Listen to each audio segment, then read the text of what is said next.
All right. Hey, what's up, chat? Blookeeper here to help you keep your blues away. Apologies for the echo. Today's stream is going to be a little different. I'm trying to test out some alerts and cover a whole bunch of other content as well. So it's going to be super chill. We're not going to do much gameplay aside from maybe some NTE dailies.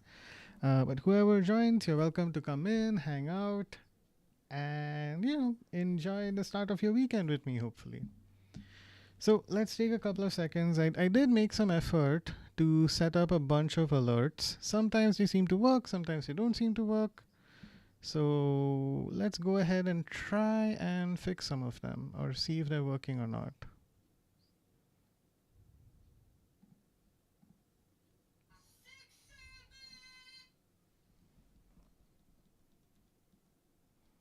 Okay, so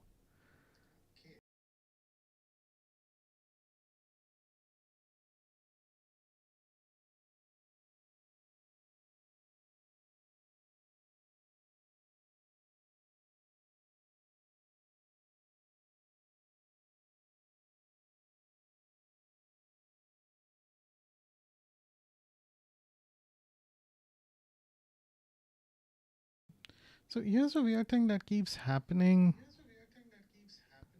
with my stuff.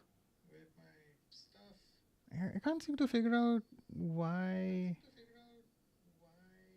I can hear things, but the stream is not going to be able to hear them.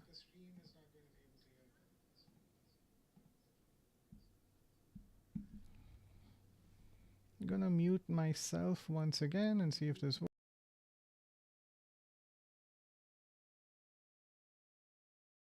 Six, seven.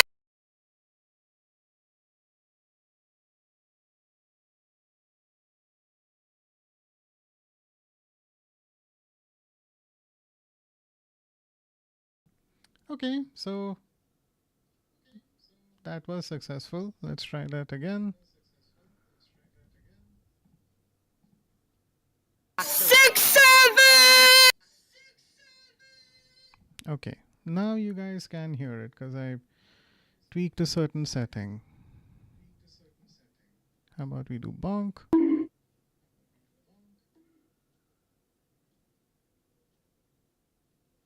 Okay, my alerts are completely messed up, which is fun. I mean, but at least the audio is coming through, so maybe I can take a quick second to try and fix that.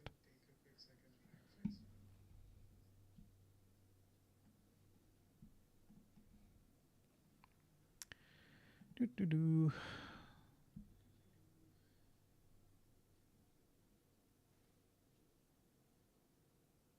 Can I show you what's going on my screen? Probably not, right? If I did this. Oh, cool. All right. So we can try and test this out a little bit. Folks haven't joined yet, so that's okay. So I have channel points, right? Got it. So that's why this is broken.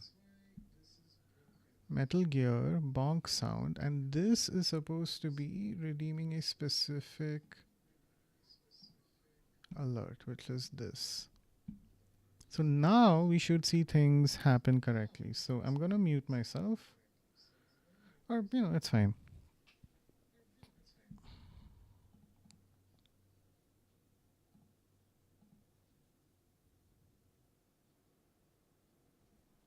Again, this won't work. And I just realized why. So let's.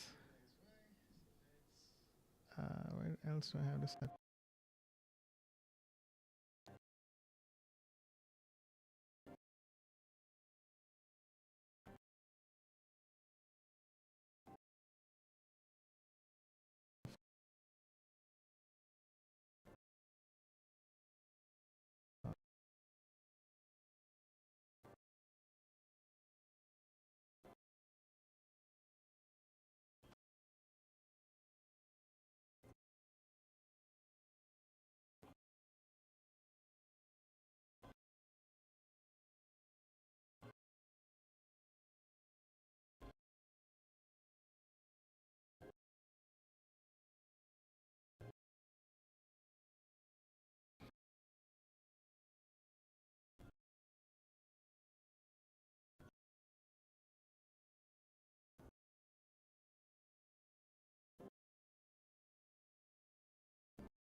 Hey chat.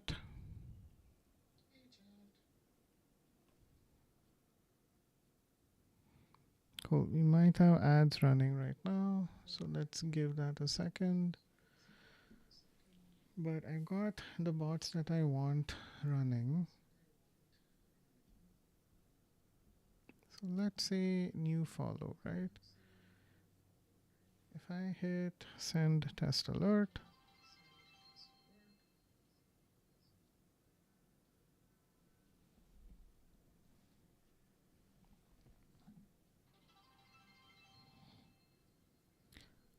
like I'm hearing it, but you guys definitely are not hearing that. So we can fix that. Add source, order, properties. The problem is that I end up having a lot of browser sources active, which makes OBS very stressed out and unhappy.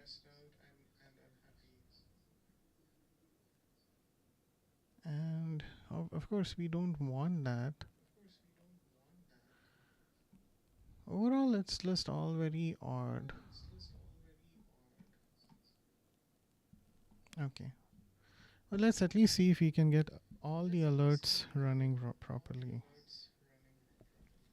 I don't even know if it's working on YouTube, so that will come later. Okay. So let's start off with this test alert. Okay. Okay. Now audio is coming through clearly. And I have stuff set up so that I can control some audio levels. So it looks good. Maybe I should turn that down a bit. But I'm hearing it and you guys are supposed to hear it as well.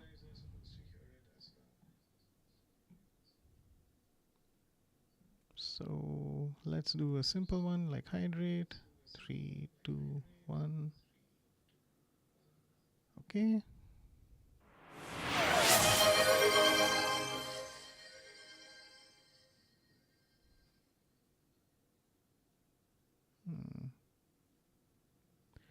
Definitely came through on the iPad.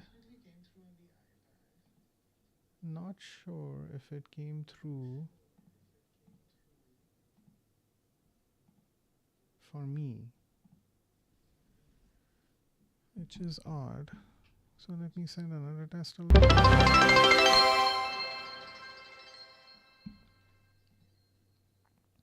Okay, my sound levels are a bit low. So now I'm gonna mute chat.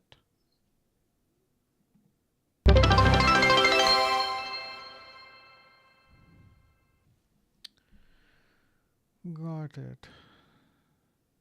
What happens if I do bonk?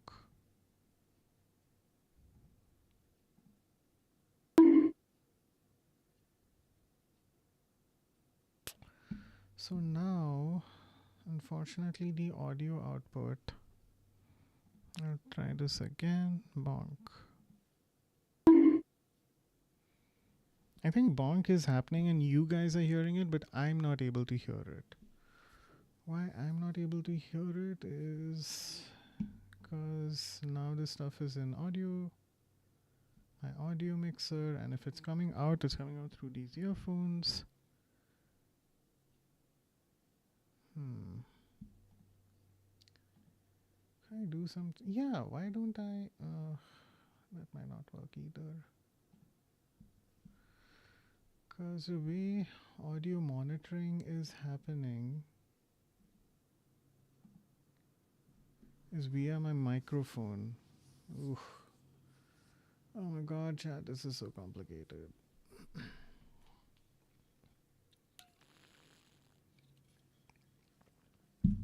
It's all just very inconsistent and weird, if I can be honest with you.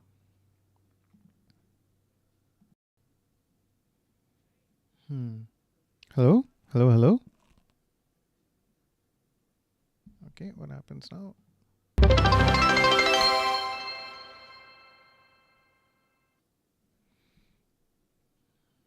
No.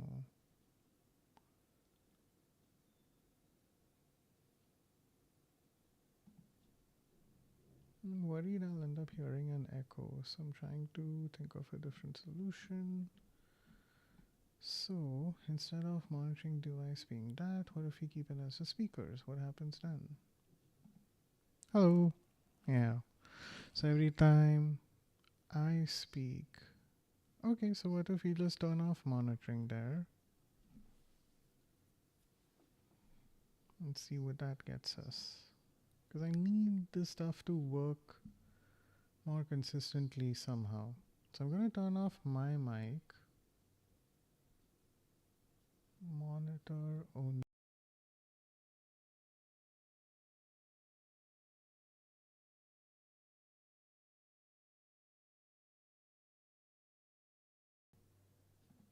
Hello? Hello? Cool. Let's try this again. Okay, excellent. I heard that. Can you hear it, chat?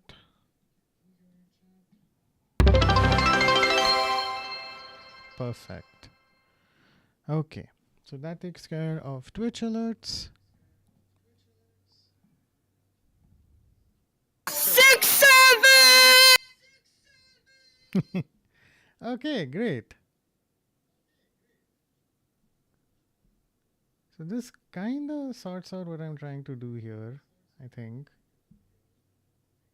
Only question is browser view, right? So if I play you... Evolution. Rex has fallen into the hands of terrorists.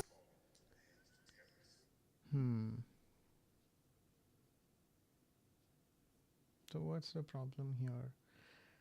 Yeah.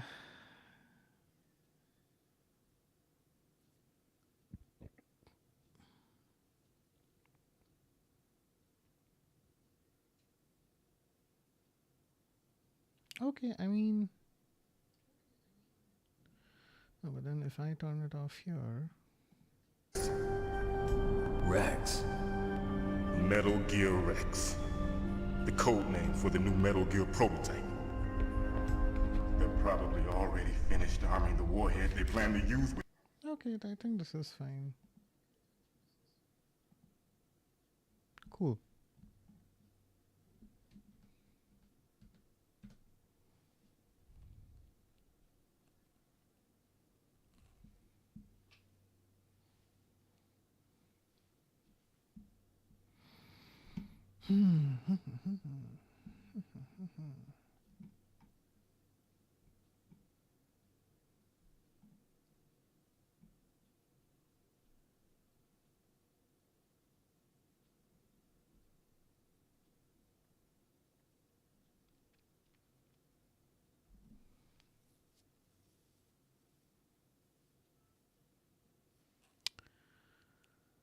Okay, chat. Let's trying to decide what we should do next.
All right.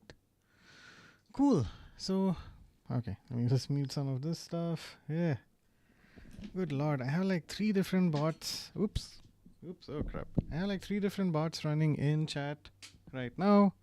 And I think they are making my OBS very unhappy because it's introducing some degree of lag. Right now on this screen, things are stable and happy. Hey, Rebrick! Thanks for tuning in. How are you? I've just been testing out a bunch of stuff because if you look at my channel redeems, you might see some new things that I've implemented, and I think they're working. Oh, hey. No, that wasn't me. Okay, never mind. I think they're working. I tried testing them out a whole bunch. I hope both I and you hear them if you guys opt to redeem them. But cool. I'm just gonna wait for more folks to tune in. So until then, I'm gonna be playing some NTE. Oh crap! Hey! Okay, I heard that. Did you hear that, Rebricked? Please say yes. I worked really hard on that.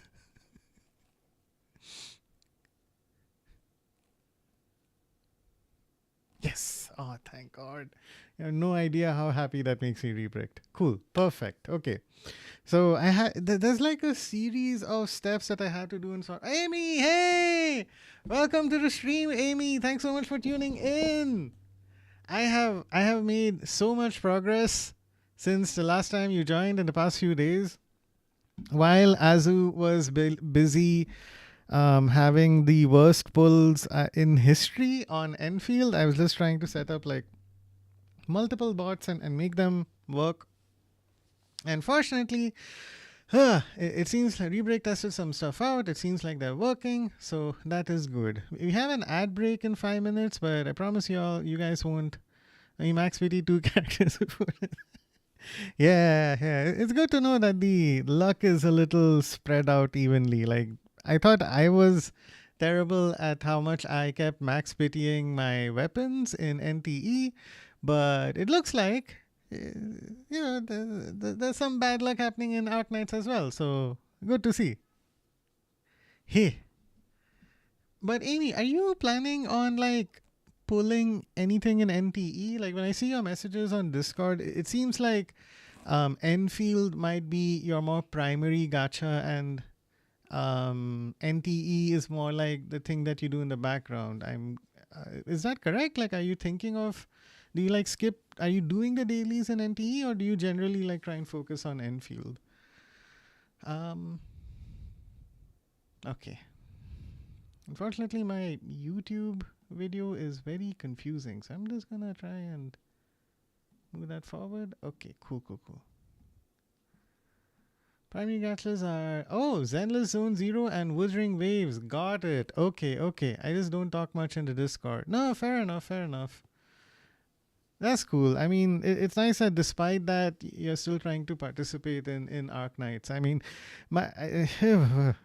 just doing the dailies in NTE, it's not like it's particularly time consuming, but it's the kind of thing where, okay, this is great. I can do like a little bit in NTE, and then my baby starts crying, so I can go off, try and soothe him a little bit, and then come back to NTE and do something else. NTE is just not my priority. Yeah, that's fine. But like, yeah, I'm just trying to say, like, managing one gacha is complicated enough, but when you have like multiple that you're juggling, is just I feel like you have to pick and choose what your focus is. Cool. Okay, so I'm a bit confused about what I should do right now, to be honest. I have some plans, but then like I don't want to just go ahead and dive right in without a few more folks in chat. So I know, right? I've been playing Zenless Zone Zero since day one, and I've been loving it, and I kind of don't want to drop it. Yeah, no, I know what you mean. I'm that way with like single player games. I played through I've played Hades too for hundreds and hundreds of hours, even off stream. And I rarely do that with games. Like after I completed the main story, I was like, okay, cool, I'm done. I guess I can stop. And then I just didn't stop. And that's like with a game that you don't have to log into daily. So I get it, not wanting to drop something that you enjoy doing. All right. I'm just gonna ping Azu to see if he is joining or no. He did say he was up for it.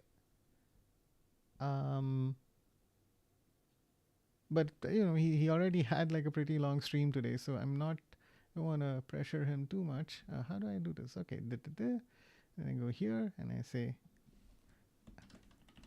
hey.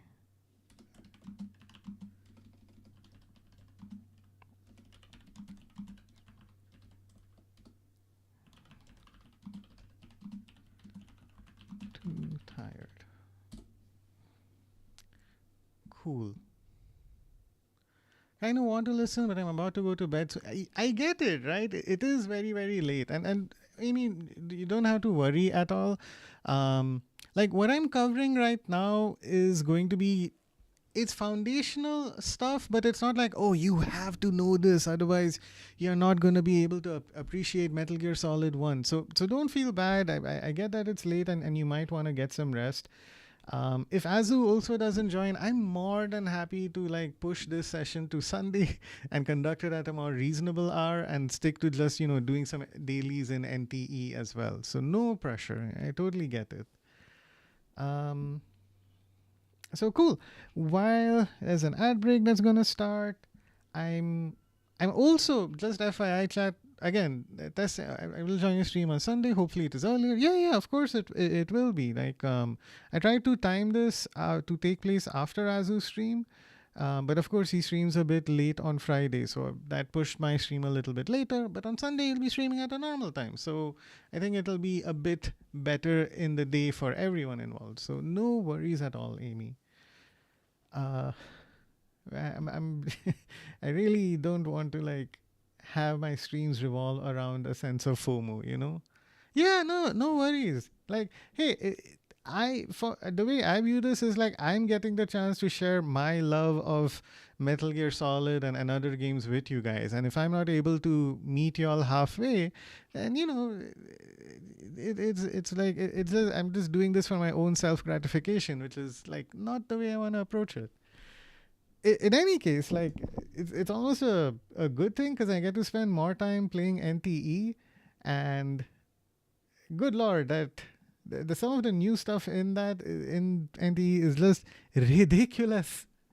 I also get a chance to like test out the stuff that I have running on my stream. My stream already glitched out once with the new bots, so I'm hoping that if I switch over to my PS5, stuff isn't gonna break. Fingers crossed. Okay, let me just see if I can get that set up right now. Good thing I didn't directly switch over to my screen, otherwise I would have doxed myself. Okay, cool. So, gonna switch over. Okay, great. So you guys are probably hearing a bit of an echo. I'm gonna mute this so that it sounds normal. Sorry for bonking the mic, chat. Okay, cool. Alright, chat, you might not get to see this view that often, but like as you had a community day recently, and I tried to get some practice in with Stumble Guys, only to find out that PS5 crossplay is not supported with Windows. That was a fun learning. But anyway, I haven't really touched any of the new content in NTE aside from the new Underground City mode, which is... I have thoughts on the Underground City mode, honestly. And hopefully I can... Oh, cool. Azu is going to join in a bit. Wonderful. So let me see. Take your time. Gonna play NTE for now. So right, this is my first time streaming NTE for you guys in a little bit. I did decide to wail slightly by signing up for some stuff I probably shouldn't have, but I couldn't help it. I had to pull weapons because I'm crazy that way. But yeah, I am rocking a couple of different formations in order to help me get through the end game content. It is not easy, but I've got a standard combination of Blue, Nanli, Hattori, and Hathor at level 60, which I'm pretty proud of. I did level up Fadia, Chiz, and Haniel as well. Haniel's good at like attack. Oh no, it's starting to get into you, Blue. Honestly, Amy, it was already in me. Azu just unlocked something in me that was pre-existing. But I haven't spent too much. Honestly, with a game as rich in content as this, spending the equivalent of like 10-20 USD is... I don't think it's the worst thing in the world. I thought you were going to wear a lab coat. Of course, Rebricked. You know, if I did... So I spent like a few years studying biotechnology. I did used to own a lab coat once upon a time, but unfortunately didn't make it to my new house. So what you gonna do? Yeah, but anyway, so in terms of characters I've been trying to like upgrade. I've got MC, Nanli, Hattori, Hathor. There's Fadia, Chiz, Haniel. Daffodil also is a particular favorite. And then there's other folks who I just like, you know, for, I guess, to get some dice, I might have upgraded them. But eventually I realized, okay, Aurelia and Adler are definitely not the meta. So that's fun. Cool. Biotech, so cool, Blue. Yeah, no, there's a reason why I got into biotech, Amy. Metal Gear Solid had something to do with it. It is kind of crazy. My binding permit is about to expire. Good! I probably shouldn't get it again. But yeah, out of the most recent stuff, I'm very proud of the fact that I managed to...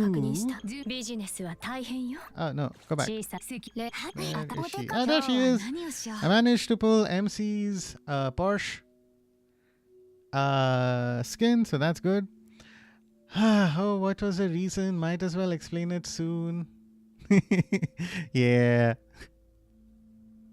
After all that pulling in the whole not underground circle, was it ever driving mystery box?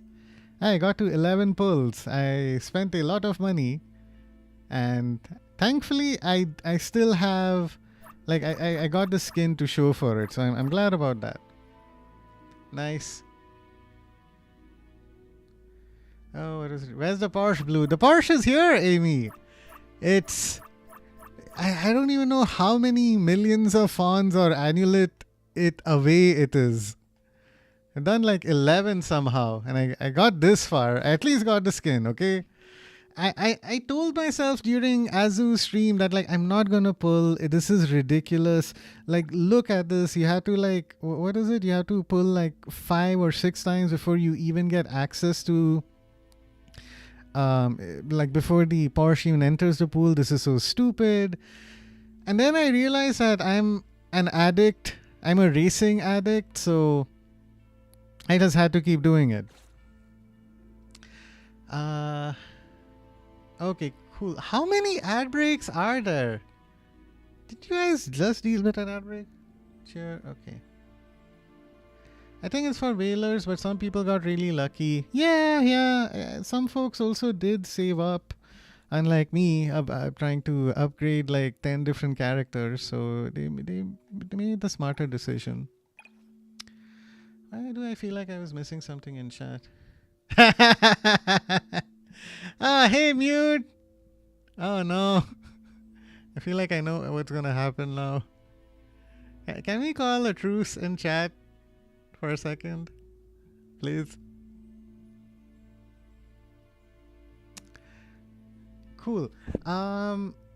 Yeah, I was gonna explain the reason why I started studying biotech, but long story short, Metal Gear Solid, the video game, each of the games in the Metal Gear franchise have a different theme that they focus on. Metal Gear specifically focused on genes and genetics, and Kojima has this fun thing that he does where he tries to take stuff that's in the news, like the nuclear policy of deterrence and the threat of nuclear war and genetic testing being conducted on soldiers, and I was like, oh cool, genes, DNA, how do I work in, that's fascinating, you can change people. And I liked X-Men and other stuff as well, so that got me interested in biotech.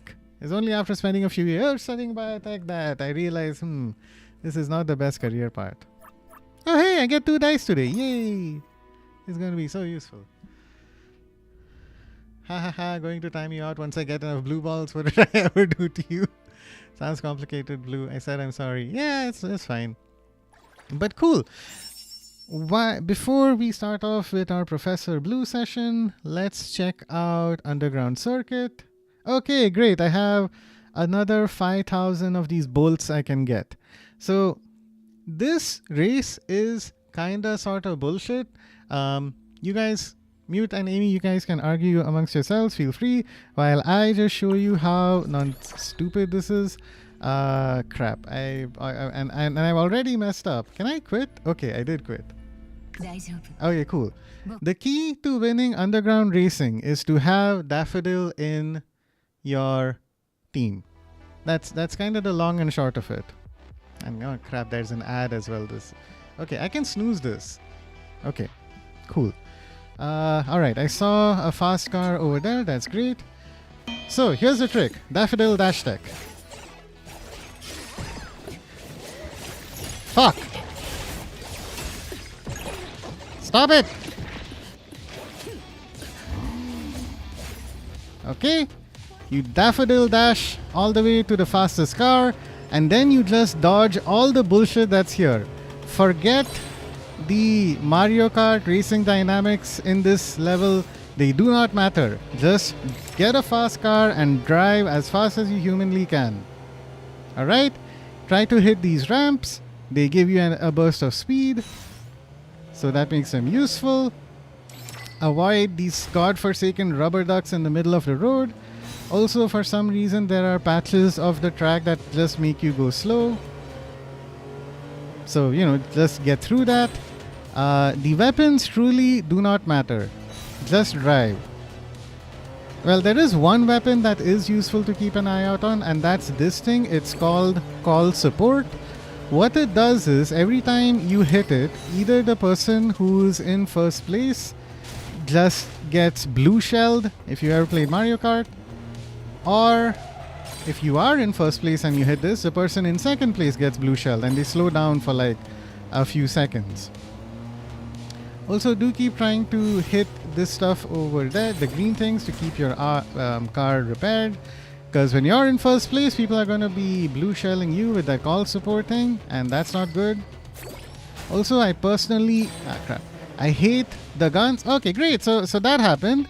No matter how well you race, somebody is going to come along... Fuck.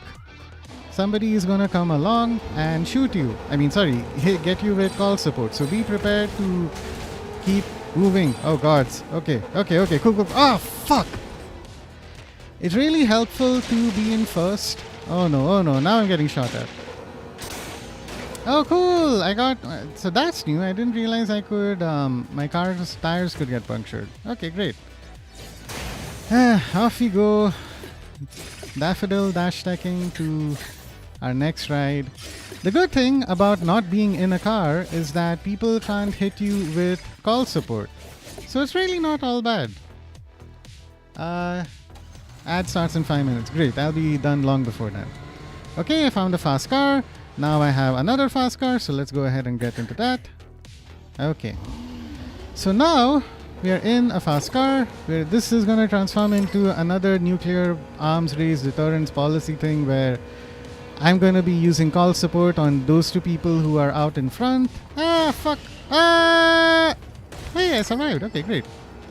And I'm sorry, chat. I have no idea what is happening. but I had to focus up a bit. But you kind of can already see how... Oh god, how did I end up over here? Okay, cool. But you can kind of already see how this mode is really mostly dependent on just getting a fast car and driving as quickly as possible. I do not know why that dude was lagging into oblivion, but okay. Oh god. Okay. Call support. Yes, perfect. Cool. But I found that that's really all that you need to do. Pick Daffodil, rush over to a fast car, ignore the guns because they're not going to help you much, and then just keep hitting call support and detonating people's cars. And look at the pole positions. I'm now ahead, which is great. And that's about it. I'm not saying that, you know, you will completely avoid all the damage that you're going to get. That's not what's going to happen. But really, I mean, that's all of this boils down to, is just being fast. So yeah, this game mode is kind of weird in that regard. It's like, oh hey, we won! Yay! It's like bad Mario Kart, honestly. And yeah, so if you're in first position, you get 2,000 of these black bolts. Black bolts. 6-7! Oh, hey! All right, hey, 6-7. For anyone in chat, you're free to spam that as much as possible. There is no cooldown. I will probably regret that. Hey, 6-7. This is a 6-7. Hey, 6-7. This is a day one special offer. The first 6-7. Okay, I need to stop. Otherwise, this chat is just gonna. This whole stream is just gonna be doing 6-7. Why am I doing so late today? 6-7. Hey, Luffy did for the first time. 6-7. 6-7. Oh my god, this is so stupid. I will implement a cooldown on that in the next stream, but for now, I just thought it'd be fun for you guys to have unlimited access.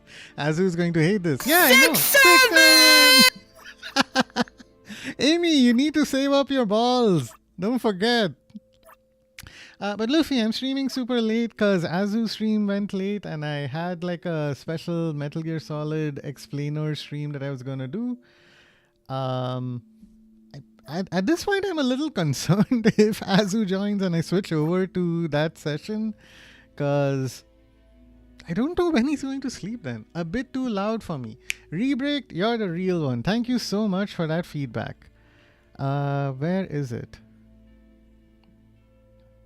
Ah, there you are. Okay, let's pull CreatiBot a little down, because I get what you mean. It's not pleasant. Yeah, okay. All right, so before... Well, what am I going to do? Let's go to event. But you're right. He will join. He's buying battle pass for me. 6-7, 6-7. Oh my god, this is an ADHD stream now. All right, Bull Chop. So I think it's kind of worth struggling through the races, because you get a special currency that you can use to buy dice, buy amulet, buy fonts. And since I like racing, I do not mind grinding through this. I also want to buy whatever the heck this is. I don't want to hit X and... Okay, there you go. Reward title. Okay, it's all worth a lot. But anyway, if I do feel like I'm stuck with trying to upgrade some of my characters, maybe I can pull resources from here. So, let's go back.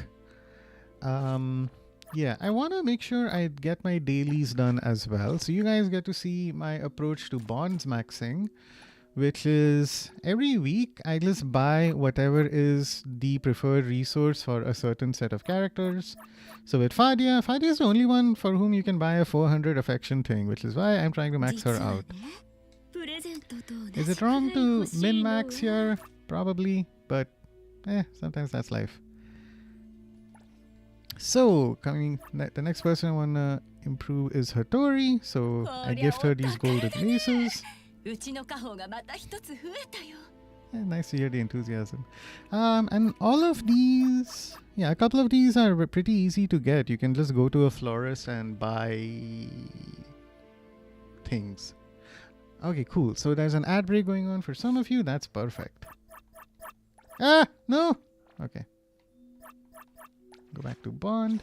So, preferred characters. We got Fadia, Hattori, and then I like to alternate between Chiz and somebody else. Who was it? Okay, let's just give Chiz some flowers. Okay, here you go. 私すごく好きなんです。 And now I can only give one to someone else. Right, we can give it to Haniel. Here you go, Haniel. 私に Great. 私に You get cool stuff for doing that, so I'm happy to continue with it. Alright. Collect earnings. Okay. Cafe continues to be chugging along, which is good. I'm not out of stamina quite yet, so let's do one of these. 32,000. You know what, let's just do the 32,000 one. It's nearby, it's easy, and I don't want to complicate stuff too much for you. So let's teleport.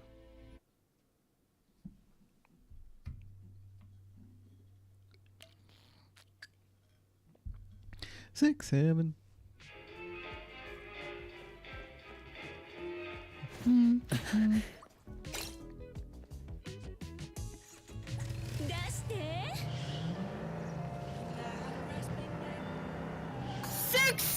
Hey, 6-7. Ad break is almost. Oh my god. Man, chat's gonna hate me for letting that be unlimited. 6-7. Alright. One. Hey. Welcome.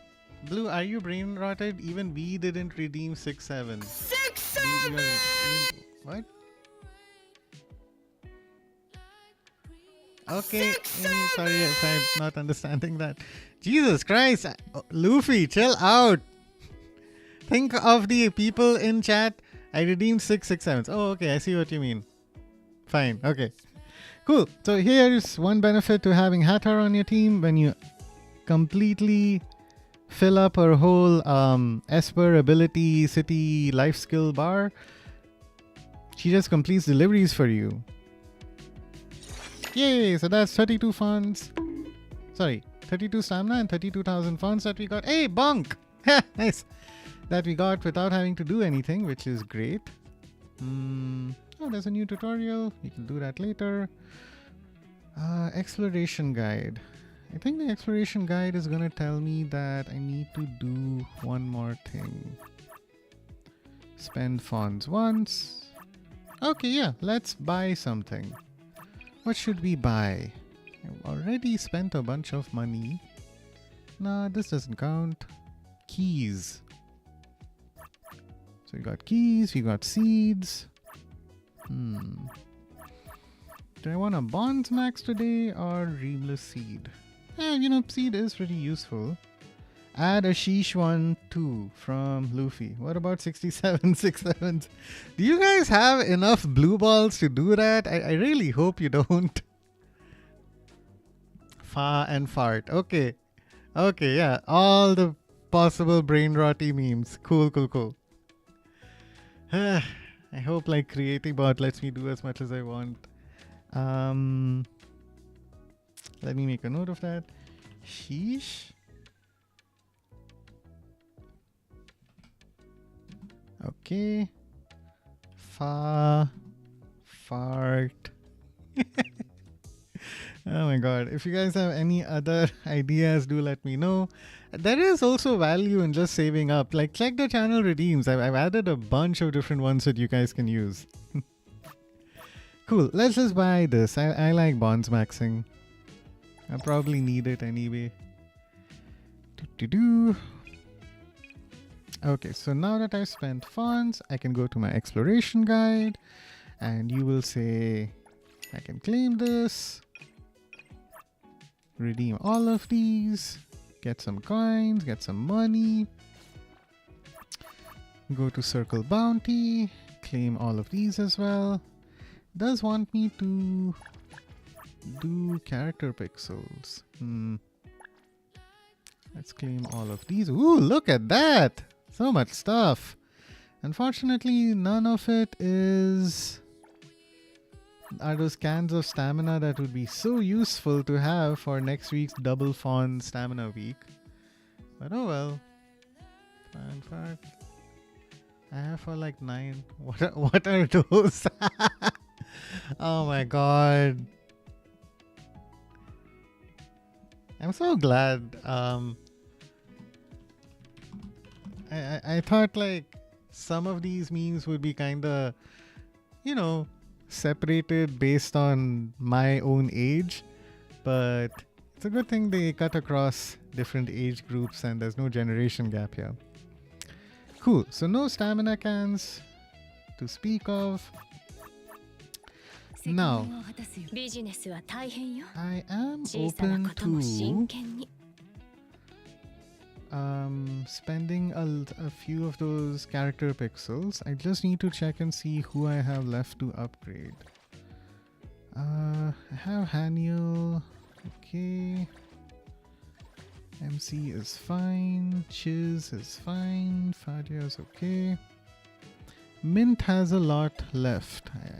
And I found that I needed Mint specifically because there are some parts of the Beyond the Rails section where only the enemies are only vulnerable to Blossom, like whatever is Mint's Anima energy.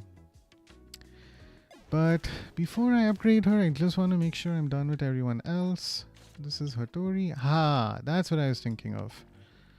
I don't have... Ooh, okay, I can spend some arcs to upgrade her. Let's go. Cool. So with that... I'm all done with Daph for now, which is great. Haniel, Nanalie, Chiz. So chat, I'm just gonna get done with a certain set of like chore kind of stuff. You mean weak to anima. Exactly, Luffy. Thank you. Yeah, I'm just gonna get done with some of these upgradey things that I wanted to do, and then we can I'll get back to like doing some underground city racing and just continuing to show you what trash it is. Honestly. Okay, ascend. Someone in chat's gonna tell me, oh hey, you don't need to improve an arc if you're just gonna level up anima energy. To which I say, thank you for letting me know. Why are you wearing hoodie? It's hot AF. My AC is just acting weird. It's either cooling a lot or cooling very little. And right now I'd just like it to cool a lot because I end up feeling very hot otherwise during my streams. Like my glasses start fogging up, which looks very silly. Cool, so I'm out of arc upgrade resources. So how about I switch formations to my favorite team, which is the Special Olympics. Hit select team. Now something has been glitching for me a little bit, which is, but hopefully that's not gonna happen today. We are gonna get some materials to upgrade my arcs. Because blue's cool. Thanks, Rebricked. I did look into like being able to give you guys blue balls anytime y'all do something that I approve of in chat. Unfortunately, Twitch has that all on lockdown, so it's just not possible. But I can set up a separate currency using Stream Elements or Streamlabs. So I'm going to look into that maybe a little later. Oh yeah, if he will become blue, he will become too cool. Very nice chat. Super great jokes all around. You're all already ready to become dads if you want. Alright, Chiz, let's try and make some money today. Please, I am so broke. Alright, these guys are here. We're gonna throw you. See, this is what pisses me off. Because Chiz is supposed to be helping you get funds, and for whatever reason, that's just not happening. Like, what's the point in becoming like a 30 plus city level tycoon if you're not gonna get funds, you know? 見せてや一丁狩り Okay, claim souvenir. Let's claim double, cause why not? リボンに送らないでくれるっすか Exit. Now, Circle Bounty should be happy with me. Claim all. Okay, so we still have just a few more. This blue's good. We have a point. Find me the person then. What? Okay. So, here's the weird thing. I do not know why this is happening with Chiz. She's supposed to help you make money using her basic attack. And if you look at attributes, it'll tell you how many fawns you earned. Your daily efficient fawns cap is 0 out of 40,000. So, grants bonus. Yeah, so, okay. Blighted Whale, throw brown sugar boba to devour the target. Exile Swordplay, granting a certain amount of grain and fawns. Grants bonus fawns if the skill defeats the target. Up to 250,000 fawns. 500,000 fawns. Okay, so I don't know, maybe they decided to nerf something and they did it a little too hard. But for now, we will continue with our bonds maxing efforts. So this is just what I keep doing. Yeah, I don't know why it isn't working. It's weird, it's weird. So, just crossing off stuff on my to-do list.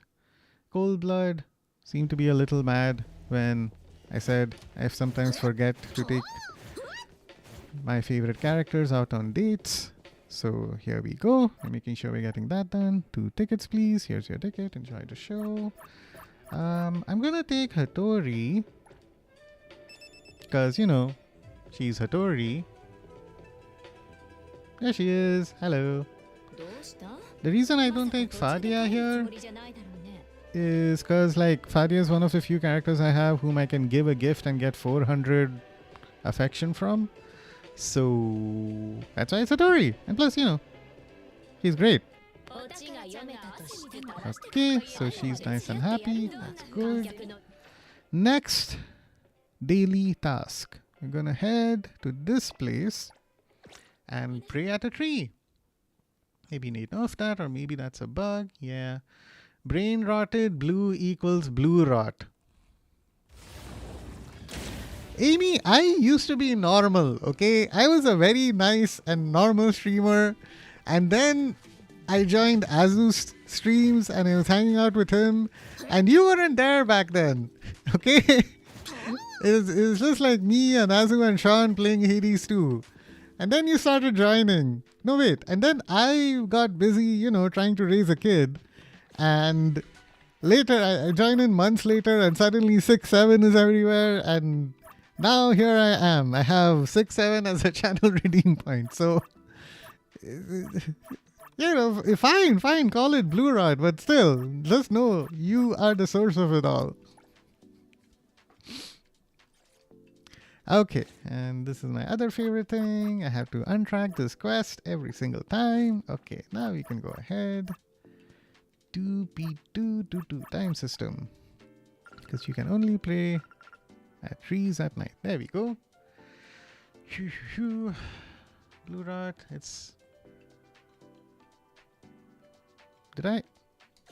What happened? Time system. Move the slider.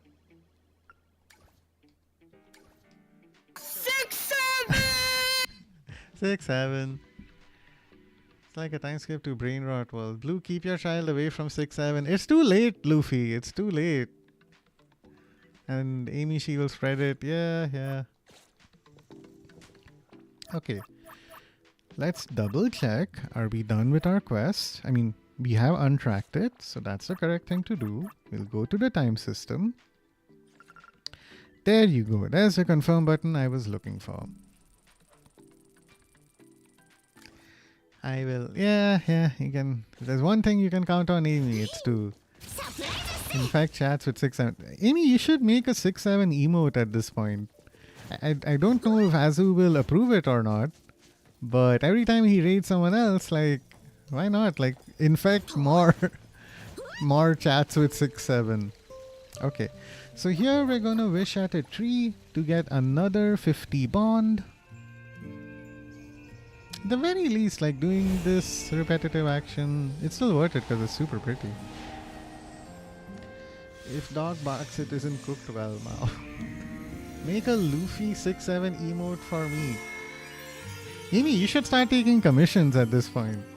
Like, you can actually have a stranglehold on Azu's Discord. Like, don't allow anyone else, any other artists to, don't allow any other artists who seek commissions to enter Azu's Discord. Instead, you just, set up your own monopoly saying like, okay, hey, if anyone wants a 6-7 emote,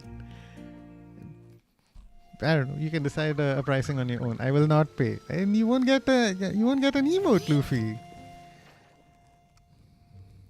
Okay. So that task is done. Now we will go to Nakupida's fountain. The fun thing there is that I've already thrown in enough funds to buy the arc associated with Nakupida. Oh, they are actually spamming and it gets annoying. They are?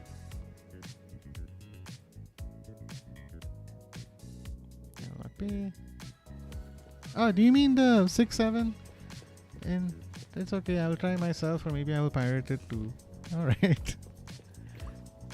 Chat, look, as funny as 6-7 is, if you feel like it is too annoying and is making you want to drop off my stream, please let me know.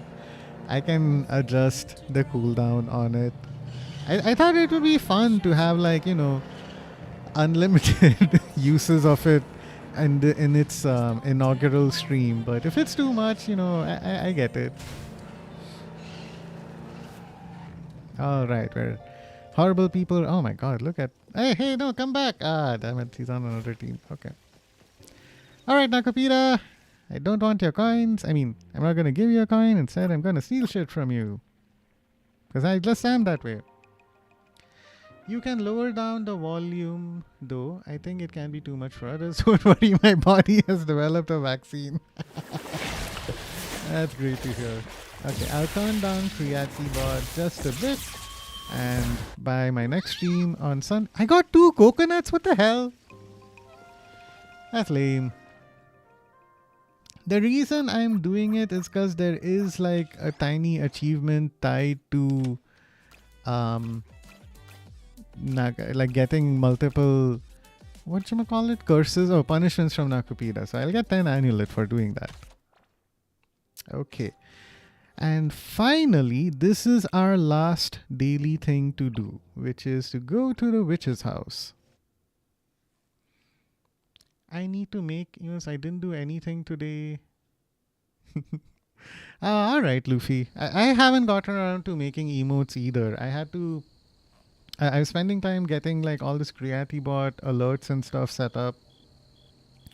And then for some reason, my stream started lagging, so I had to try and edit some stuff, like try and lighten the load a little bit somehow.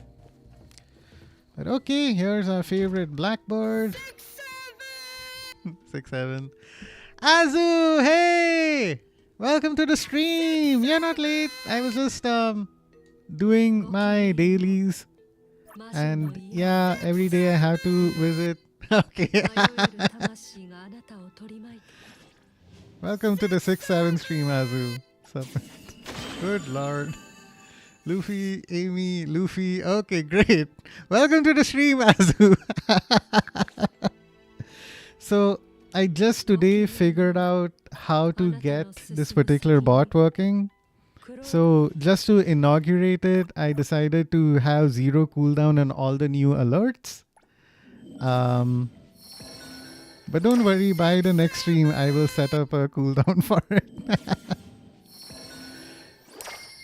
Okay, so now we have... Oh, what the hell? It's all the way over there. Okay, fine. I had to go to a new island. Cool. With that, we are done with all of our daily tasks. So I'm glad to see that. I'm not going to miss anything. Put a 5-hour cooldown on that blue. Azu, check it out. I bet you don't have this skin yet either, do you? Where is it? Okay, yeah, check it out. I got the Porsche skin. I honestly was not impressed by the Porsche skin when I saw it on stream, but when you see it in your own game, it is so much better looking. That is a great reading for Azu dead, I guess. Game stream got bombarded by 600 flexed out. Yeah, this is a terrible Friday for you, Azu, honestly. Hey, Hydrate! Thank you. Chat, if you notice any glitches at all with alerts or anything like that, if anything seems to be too loud or too low, please let me know. It's only through your feedback that I actually get to know for sure if stuff is okay or not okay. I tried testing out a bunch of stuff on my own, but man. You got weapon. Did Azu get a weapon for himself or did he get it for someone else? It's a consolation, but I'm not happy. Hey, Azu, maybe this will make you feel better. Unfortunately, I went against my own self-imposed goal of not pulling in the ever-driving mystery box. But then I realized I like driving and I like racing and I like winning races.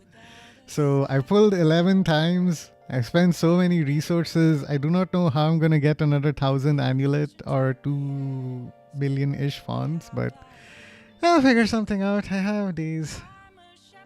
Yeah, crazy expensive. Yeah. It is.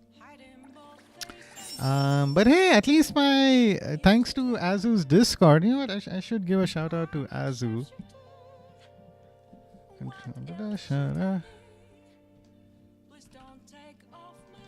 What the?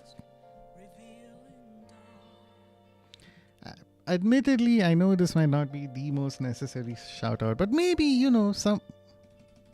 someone. There you go. Someone might watch this VOD and go, oh yeah, Azu is pretty cool. He seems to suck at pulls in Arknights, and that could be funny to watch. There you go. All thanks to you, Azu, because of the support on your Discord specifically. I've gotten so much done with Bagel, whatever you call it. So I completed all of this already and I'm super happy. I should post more content, but I'll see. But yeah, Azu, you're asking somewhere, I'm skipping, Rossi, Mifu, why is all of your posts a gay dodo blue? Because it drives engagement, Azu. I am generally trying to be a nice guy, but on Azu, in the world that we live in, social media is driven by negativity because negativity drives engagement, and there's nothing more negative than Tagedo. Okay? Hooray for mute. Yes, do it.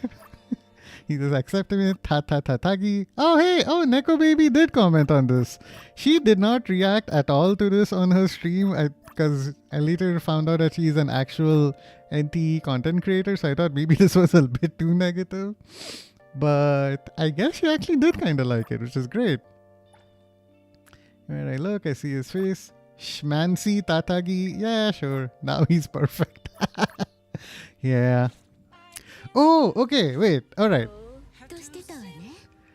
Where is Lacrimosa Blue? Lacrimosa, Luffy, is right... Wait, where is she? I have to go to the fair, which is over here. Lacrimosa is here, and that's where she belongs, okay?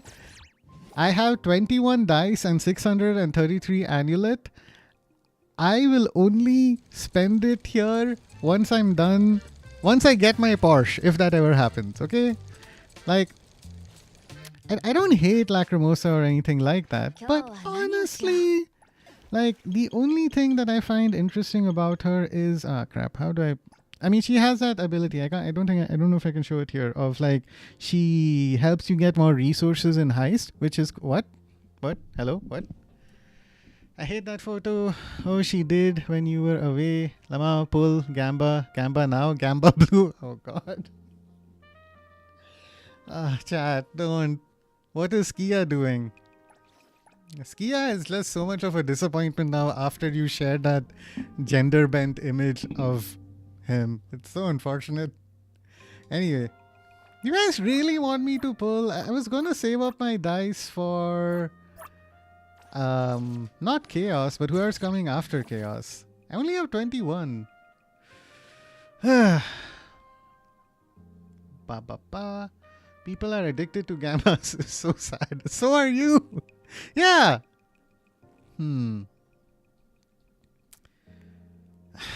I don't even have like pity or anything. It's 11 out of 70.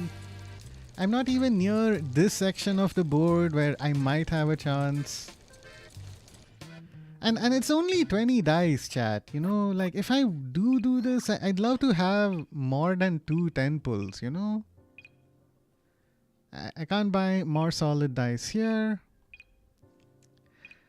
You will have enough, don't worry. Okay, chat, how about this? Okay, let's hear me out, okay? What have we got? What are the ways we can get red dice? I can get 1, 2, 3 plus 3, 6 in another 4 days. I can get 6 more dice, which is pretty good. What else? What other ways can we get red dice? Not there. Market opening. This thing doesn't have any red dice, right? If it did, I'd have bought it already. Okay. What's baking? Does this have any red dice? Whew, okay, the red dice is really limited, huh? This is also amulet. Had to set it aside for something else. Whew. Chat, what do you think? Do you really want me to pull with just 20 dice, or can 6 7 6 7? Do you think you can wait? I promise maybe this time next week I'll have all this dice collected and we'll have a better chance of pulling Lacrimosa. If you don't get her, you are building pity for future character. Do I want chaos? I don't. I don't want chaos. I want the person who's coming next. I think she's called Shinken. She has like horns. I'm skipping chaos only because Lakshana element isn't that good yet. Fair enough. I mean, and plus I have Hathor, so you know. Oh, okay, chat. I can meet you halfway on something. Maybe we don't pull for Lacrimosa, but I have 26 dice here. And I don't have Sakiri, I don't have Juyan, I don't have Baisang. Shinku looks amazing. Exactly. Would you guys prefer if I pull from this board instead?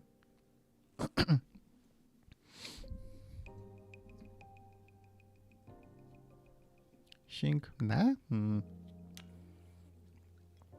I haven't seen her in game. You should send the blue dice, okay? Why are you hoarding them blue? Yeah, I don't know. I just wanted to accumulate them, I guess. Ooh, and I'm only... Wait, chat, wait. I can do this, wait. Just give me a second. Oh, I'm only 25 away from a guaranteed S-class character. Right? That's what that means?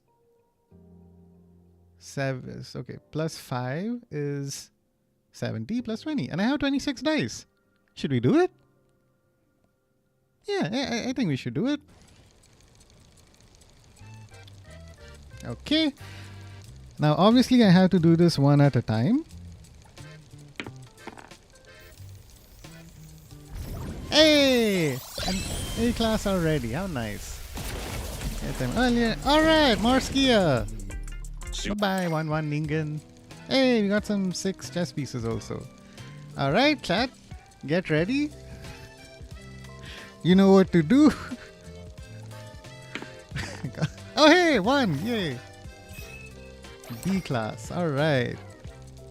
Hey, we're at pull number 67. That's why I'm not doing a 10 pull, Amy, because this. I'm as brain rotted as you successfully made me. Alright. Fine. Now I can do a 10 pull. 67 of 90. Oh man. Yeah. Alright. 10 pull. Let's go. 6, 7, 6, 7. Alright. I can 6, 7, 6, 7. Mint! Bye! I think I fully... What? Okay, cool. We got Haniel as well. Oh, nice. So it was a twofer. A 2 for 1. Hey, the board rates have changed. Great. Even more chance of getting an S rank. Alright, that reminds me, chat. Sorry, I still haven't gotten my Gamba prediction stuff sorted out yet. 6, 7. Hey! It's another AQ. 6, 7.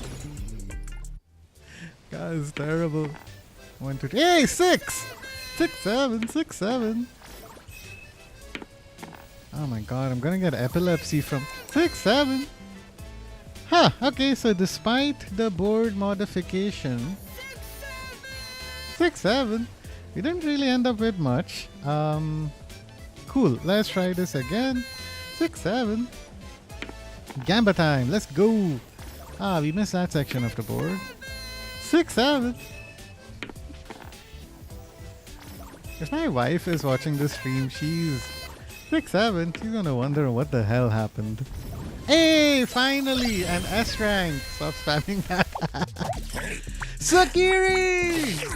Finally, Sakiri comes home.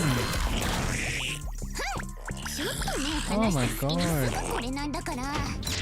I've heard so much about Sakiri from Kai. And seeing his build, I've just been like kinda disappointed and jealous. But finally, Sakiri has come home. Yay. Thank you. Special board. Where is mine? Azu Sakiri. This day continues to draw a heavy toll for Azu. This has to be like the most unlucky Friday ever. Oh hey! What? Did I get bits? From Mute? Oh, Rebrick here! Thank you so much for the 10 bits, Rebrick! Super appreciated. Oh my god. Move that weapon from Skia to Sakiri. Gotcha. Triggers board. Guaranteed S class. Oh, okay. So I hard pitied and got the S rank character, I guess. No, I didn't hard pity. I don't know. 6, 7. Hey! Oh my god. Wait, I have some for you too, Blue. Watch out. Yay! Thank you so much. Shout out to you, Amy, and Rebrick. I super appreciate it. Awesome. But cool, Azu, once again, like I gave you a shout out. You truly deserve it. Thank you so much for gracing my stream. 6, 7. I've had so much luck happen to me today. And I think you have blessed so many other people as well. So thank you, Azunyan. Without you, none of this would have happened. Hey! Chat, do you think we'll get a 1? Either a 1 or a 2 would be so good here. 4. Alright. Okay, great. Cool. Not bad. That's the least happy thing I've been thanked for. Yeah. But you're welcome. Yeah. So let's head over to character. Now Luffy had some good advice. So let me make sure I give Luffy a shout out. I don't know why I have a like a cooldown on my shoutouts on my stream, but okay, fine. Blue, please say as you get. Oh, and I'm also glad to actually see Sean today. Yeah. I've been. It's nice to see Sean in chat as well as I was messaging, like DMing him on. I was DMing Sean as well just to get a few updates and stuff. He's had a tough month or more for sure. So I'm glad that things are improving for him. So let's see. What arc did I give? Right, you're absolutely right. Luffy. Goodbye's Grand Adventure should go to Sakiri. I'm just gonna give this guy something random. Why are there locks on all of these? Switch. I'm never gonna use Skia, so I don't care what arc he gets, but Sakiri should get something good. Where is she? There she is. Select. Goodbye's Grand Adventure. Use. Cool. As happy as I am to get Sakiri, I'm in such a shortfall of resources to use to level her up, but oh hey, there is some good news at least. Alright, let's give you this, and Kirumaru actively attacks and drives away Danzaburo. Oh my god, Azu, you're complaining about that Danza guy.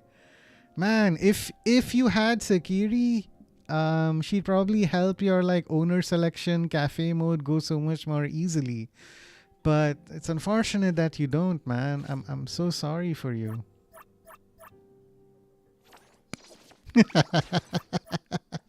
Alright, but no, the reason I'm happy is because Skia finally gets a little company in his cafe. So let's hire you. Cool. Alright.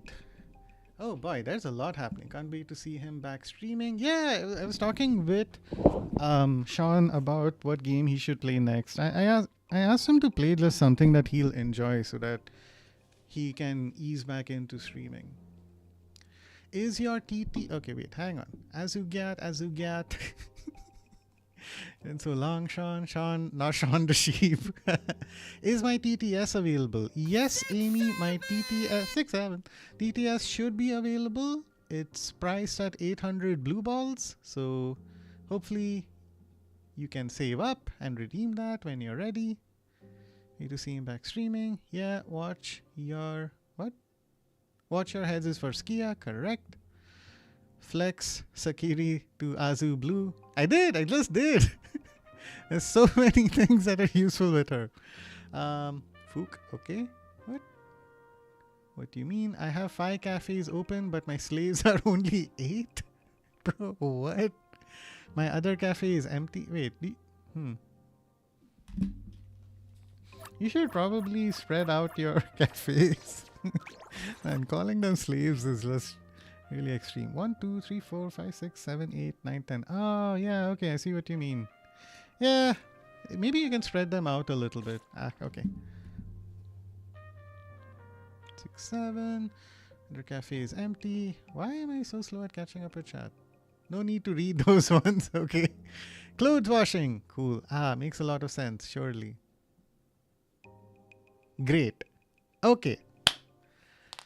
Cool. So I'm all... Ooh, hey, circle bounty. Really want to make sure I don't miss anything. Claim all. Yay.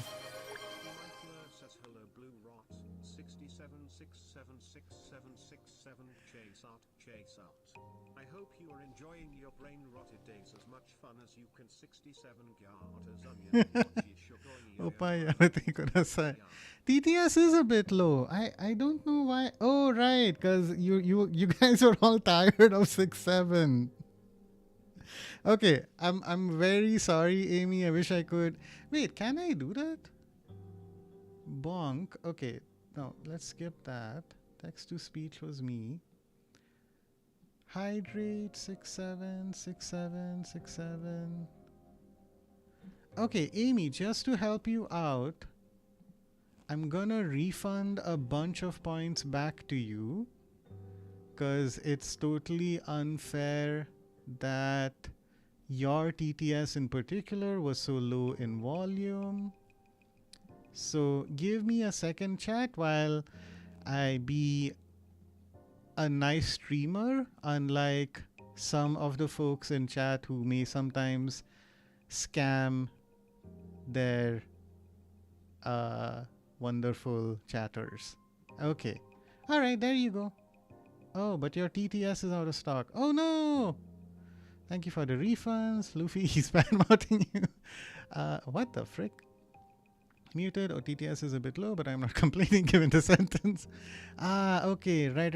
I must have put a cooldown on TTS. It is worth. Okay, let me switch over to a screen that doesn't hurt my eyes. Okay. TTS costs 800, so I can hit edit. Okay, redemption. Okay, so it has a cooldown time of 20 minutes. I'm going to change it to 2. Hit save. And there you go, Amy. If you've gotten your balls back, you should be able to use it again. Oh, here you go. 67676767 chase out. I hope you are enjoying your brain-rotted days as much fun as you can. 67 Garters Onion Kimochi Shibuya Opaya Meet Cute AI. 6-7 gyat. Oh my god, dude. I have to say, this like TTS bot thingy, its pronunciations are amazing. Okay, sorry chat, just give me 1 second. I got something in my eye. Okay. Amy, your TTS was so prolific it brought a tear to my eye. Okay. Cool. All right.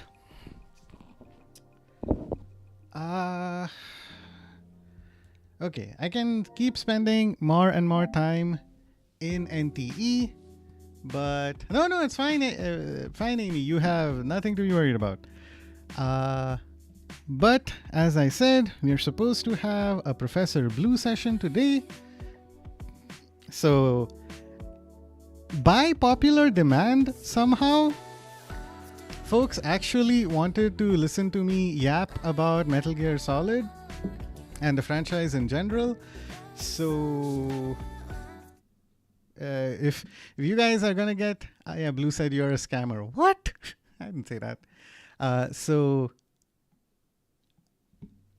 I hope you guys are ready. I have a ton of lore to drop for you all. This is us switching over to the me yapping section of this particular stream. Okay, I'm here. Trying to save more blue balls. Yes, that's a very good idea, Amy. Whew. Okay, I'm actually feeling a little bit nervous, chat. So feel free to hang out. Let me just let you know what we're going to be covering right now.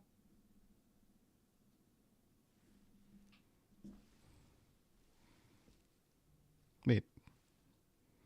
Okay, my green screen is being weird. Crap. Okay.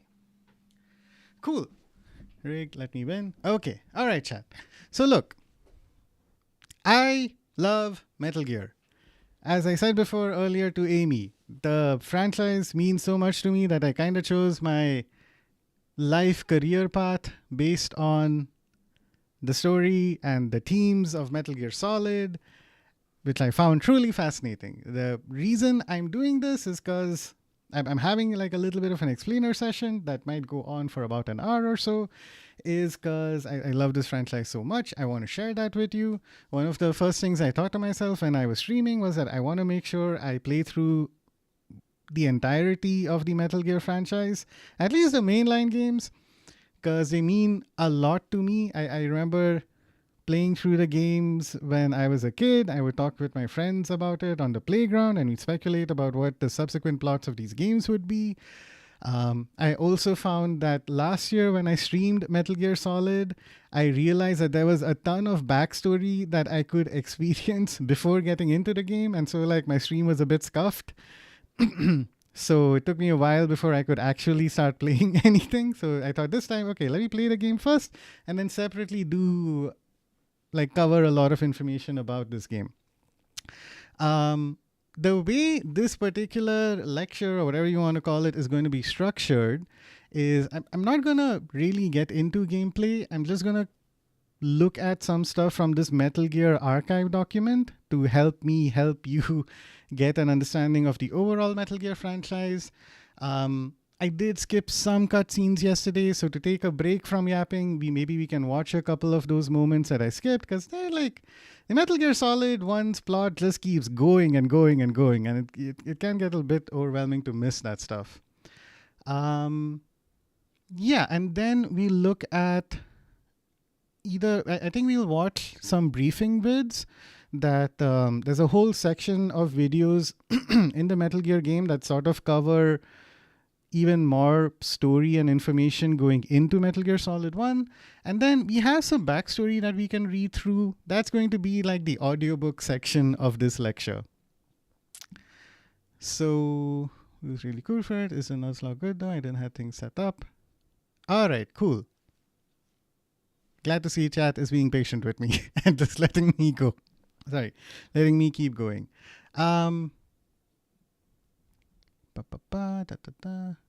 Okay, but Luffy, I did think your Nuzlocke stream was pretty cool. Like, I'm glad I get a chance to check out other Pokemon from subsequent generations beyond the original 150 that I'm aware of. So once you got your whole affiliate stuff set up, I'd love to see more of that.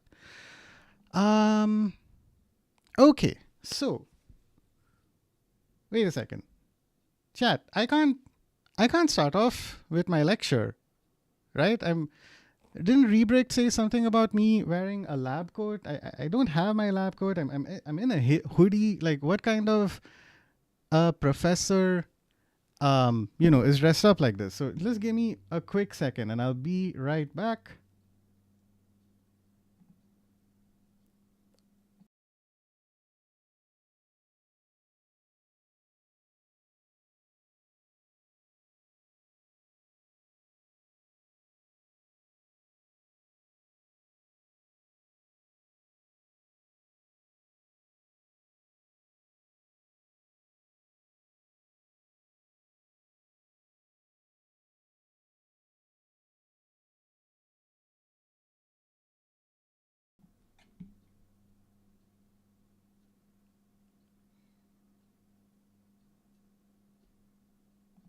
All right, ta-da! Professor Blue is in the house and class is in session. In fact, I actually have glasses that are a little bit more suited for this. So let me switch over. All right, I've got my professor glasses on right now. All right, now we can actually go ahead and get started. So, setting the stage for the Metal Gear franchise as a whole, we're going to take the help of this very useful Metal Gear Solid document. It's an archive that summarizes a bit of what makes the Metal Gear franchise so special. We're going to pause over here. Hopefully you guys can see what's over here. You don't have to read through all of it, but it's important to note this game made by a director who currently is known for his foot fetish and a song that wasn't even actually in any of his games. It all began in the 1980s. If you can see this little screenshot over here, this is what the first Metal Gear game looked like. It's super tiny, I know, but it's this 2D thing that took place on a game that happened on a system called the MSX, which I've never seen an MSX home computer in my life, but you have a guy over here named Solid Snake, and his whole job is he's trying to avoid the soldiers here. He's trying to not, like, he doesn't have enough ammunition to kill everyone in the game. And that's what put Metal Gear on the map. Oh, hey! We're reading the Master Collection booklet. Shay, welcome to the chat. So happy to have you stop by. Yes, we are reading through some of the pages of the Metal Gear Archive booklet. I'm giving my chat a lecture on what makes the Metal Gear franchise so special. I'm so grateful that I have a community here that's willing to listen to me talk about one of probably my most favorite video game franchise. So they're patiently hearing me out. But welcome to the stream, Shay. I'm so happy to have you stop by, and you're more than welcome to hang out. But going back to the 80s, right? all of us have played games of all sorts, and most of the time, these games have revolved around killing as many enemies or blowing up as much stuff as you possibly can. Whereas Hideo Kojima, when he was working on this game, I think they initially had a concept of making a game that was more action oriented. And he was the one who took the decision of, hey, no, let's make this more stealth oriented. I think the MSX just did not have enough memory to have a ton of enemies, and we'll switch this game on its head. And that's what made it so special. So in an era where games were all about killing as many people as possible, this game had you focusing more on trying to avoid your enemies. And that's what really played a huge role in making them so successful. There's stuff that there are items in this game and the structure of this game that carries forward to subsequent generations, from the MSX to the PS1 all the way up until the PlayStation 4. Now, the next thing that for me really got me hooked onto the Metal Gear franchise is stuff like these themes that the game itself is not entirely, there are sci-fi elements to it, but there's this overarching threat of something that was relevant to the world at the time when Hideo Kojima was making these games. As a Japanese video game developer who grew in the sort of post-World War II era in a country that had been bombed by 2 nuclear weapons, it kind of makes sense that he felt this threat of nuclear weapons and wanted to have a game that had a message revolving around the threat of nuclear war. I personally grew up in the Gulf in Bahrain, and although I didn't necessarily experience that war era myself, my parents were telling me about how a few years before I was born, there was this Gulf War going on. Like, you could actually, from the country of Bahrain, look at missiles being fired onto a neighboring territory, the country of Iraq, by the US. So that threat of war existed back then. There was some threat of nuclear weapons, and even now, we've got Russia versus Ukraine and the US fighting against Iran, and that threat of war hasn't gone away. And more specifically, there are things mentioned in the Metal Gear games, like the whole genome project, which involved, you take a human test subject, you just get a sample of his blood, extract the DNA from that, and then map out, okay, in this person's collection of genes, what stuff is there in his DNA that are genes, or that seem like these genes are active or they're inactive. And you can't just do that for one person. In order to map the genome project of the entirety of humanity, you need, people from multiple walks of life. And the way Kojima takes these topics and turns them a little bit on their head in a crazy way, like, oh, nuclear weapons exist. Hey, what if we had a walking nuclear tank, like a mecha robot kind of a thing that could fire a nuclear weapon everywhere? Oh, hey, some scientists are trying to map the DNA of the entirety of humanity. What if during those projects, it wasn't just about mapping DNA, but actually trying to create the next generation of soldiers whose DNA was modified to make them more alert, more agile, more perceptive of threats, and so on. Wait, let me catch up with that.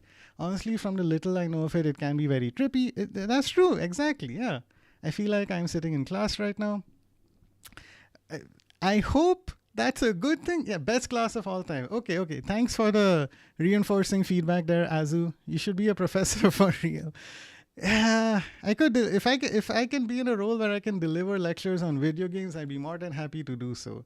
Okay, let me snooze this ad break because it's so annoying. Okay. But I think like these two pillars are what made Metal Gear so special and rich for me. And as we continue to play through MGS1 to MGS4, you'll see that these sorts of themes being repeated more and more. There are other points over here, but this stuff I'll save for us when we actually continue to play through the games. So let's move on to our next page. Okay.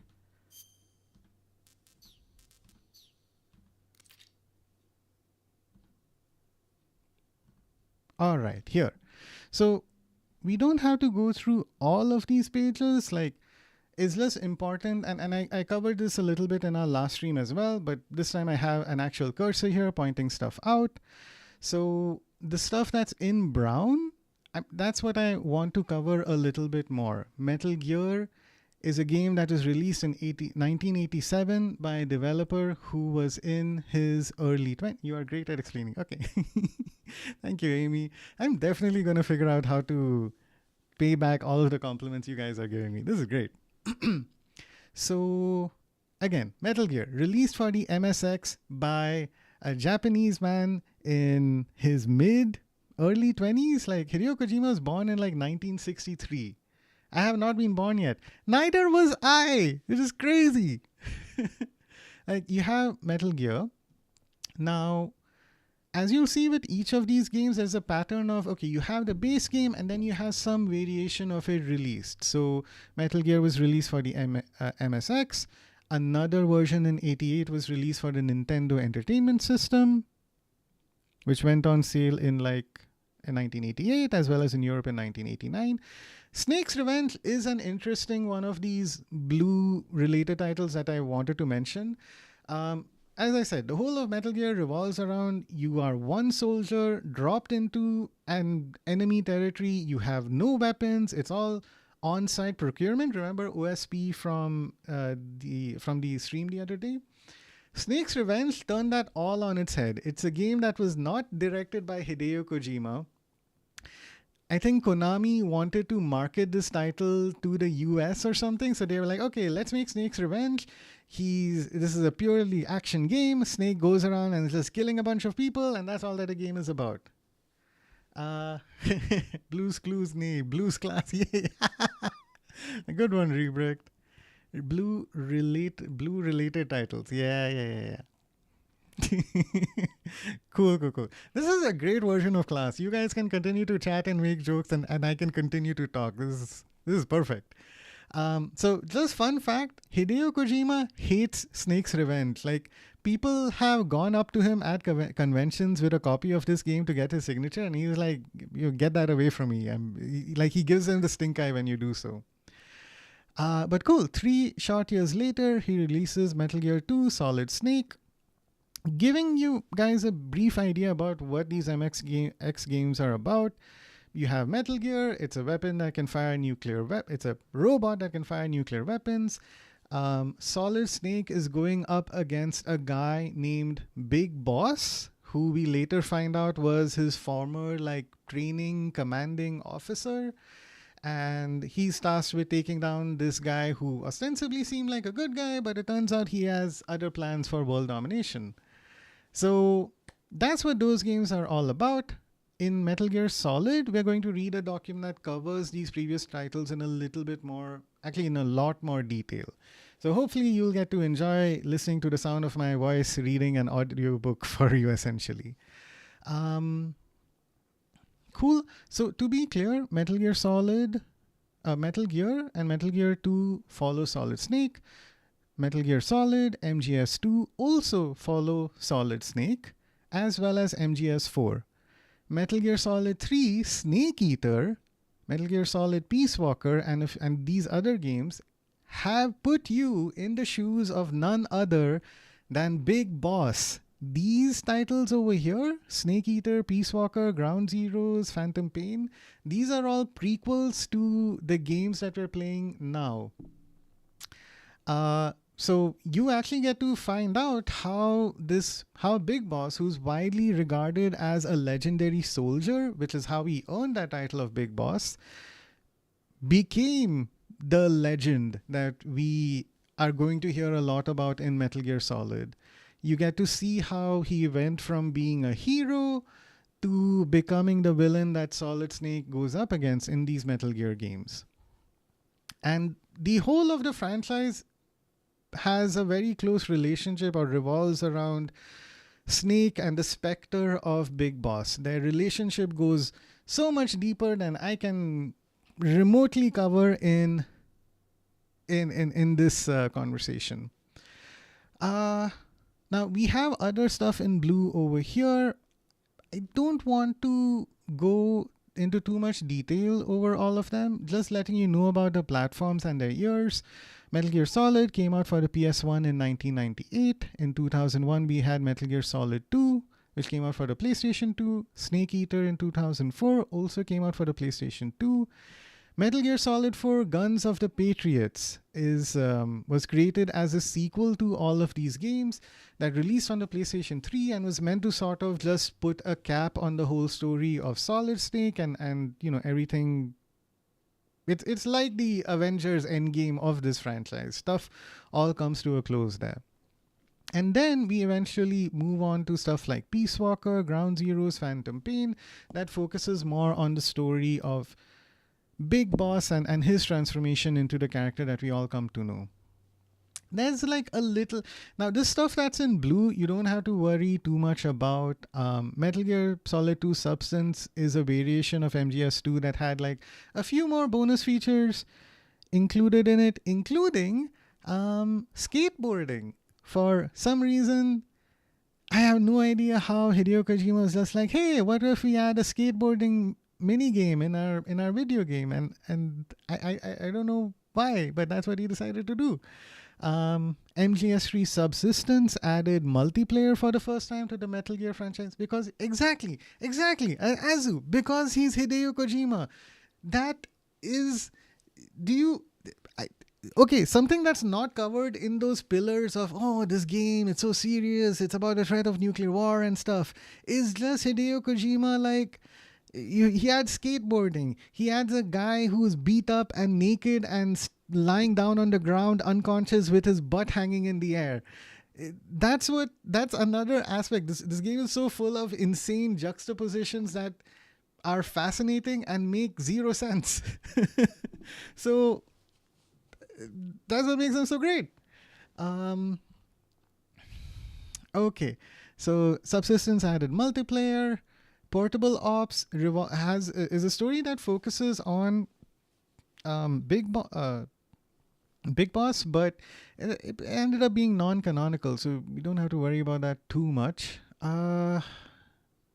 Yeah, I think this is all that we need to really know about. The one that I'm most excited for is MGS4. Like, I last played it on the PS3.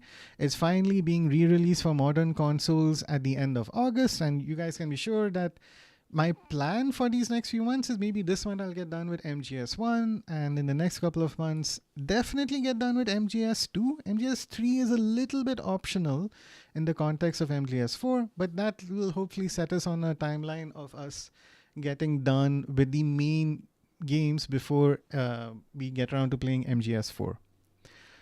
Cool. So that's the stuff that I really wanted to cover in the archive. I don't want to go further beyond this page and spoil more stuff for you. So we can pause here. Now, I've been talking for a little bit and I'd like to take a break. Fortunately, there's an ad break that's coming up. Additionally, there were some cutscenes that I skipped yesterday. So we're just going to rewatch a little bit of content. It's just a conversation with the DARPA chief, as well as, I forget the DARPA chief's name, Donald Anderson, as well as Kenneth Baker, the president of ArmsTech. So while you guys might be watching some ads, we're just going to be retreading some somewhat optional cutscenes just to make sure that we haven't missed anything. Cool. So let's go ahead and do that. Hopefully the audio comes through correctly. Revolution. Okay, I'll just mute myself in case Rex some has stuff is fallen getting into the repeated hands of terrorists. or echo. Rex. Metal Gear Rex, the code name for the new Metal Gear prototype. They're probably already finished arming the warhead they plan to use with Rex. These guys are pros. They're all experienced in handling and equipping weapons.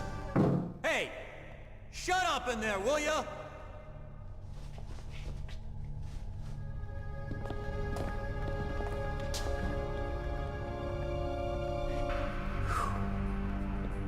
I thought that all nuclear warheads were equipped with safety measures. Some kind of detonation code that you have to input. Oh, you mean PAL? Yes. So, chat, this is the part that I think I accidentally skipped over in the last game when I was playing through it. For context, like this game originally came out on the PS1. There was no concept of pausing cutscenes back then.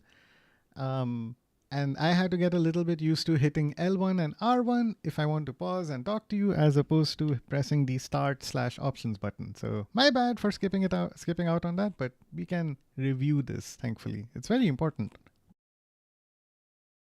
Of course, there is a PAL. It's set up so that you need to input 2 different passwords in order to launch the device. There are 2 passwords? Yes, Baker knows one, and I know one. Baker, the president of Arms Tech. That's right.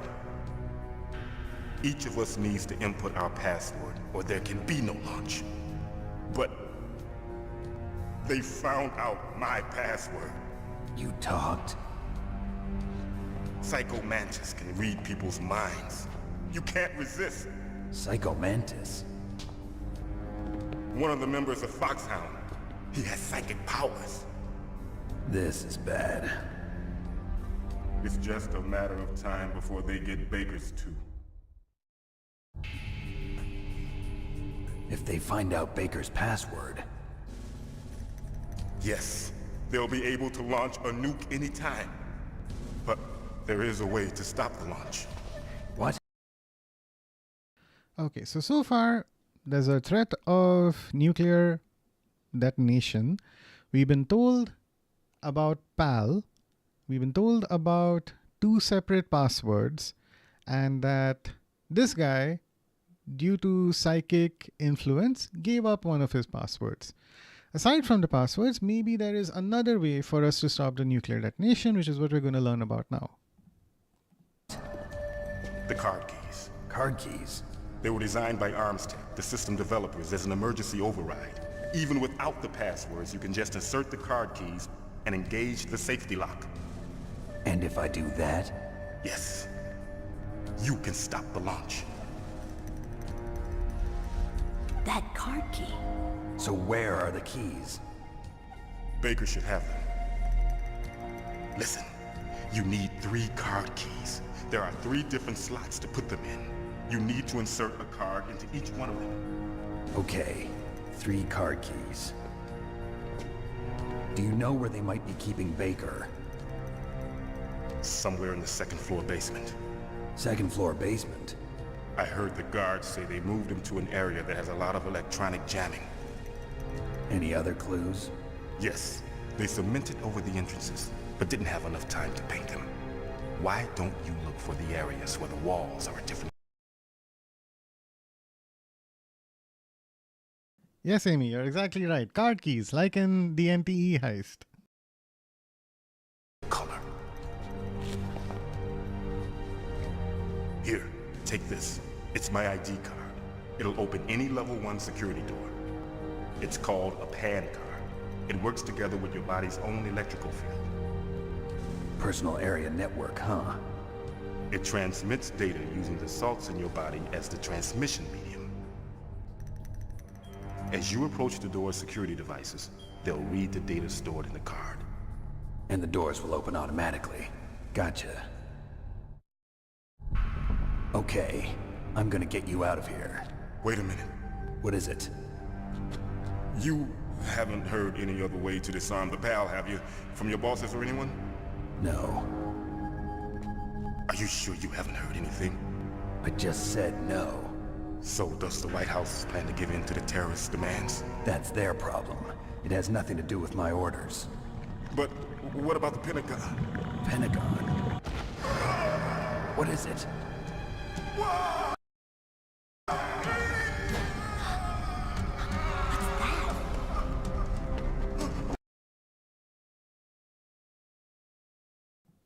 Okay, we can skip over this part. I think what we had skipped yesterday, that was not all that much, but essentially recapping what we know, that passwords have been compromised. We need to use a card to stop the nuclear detonation. There seems to be 3 of them.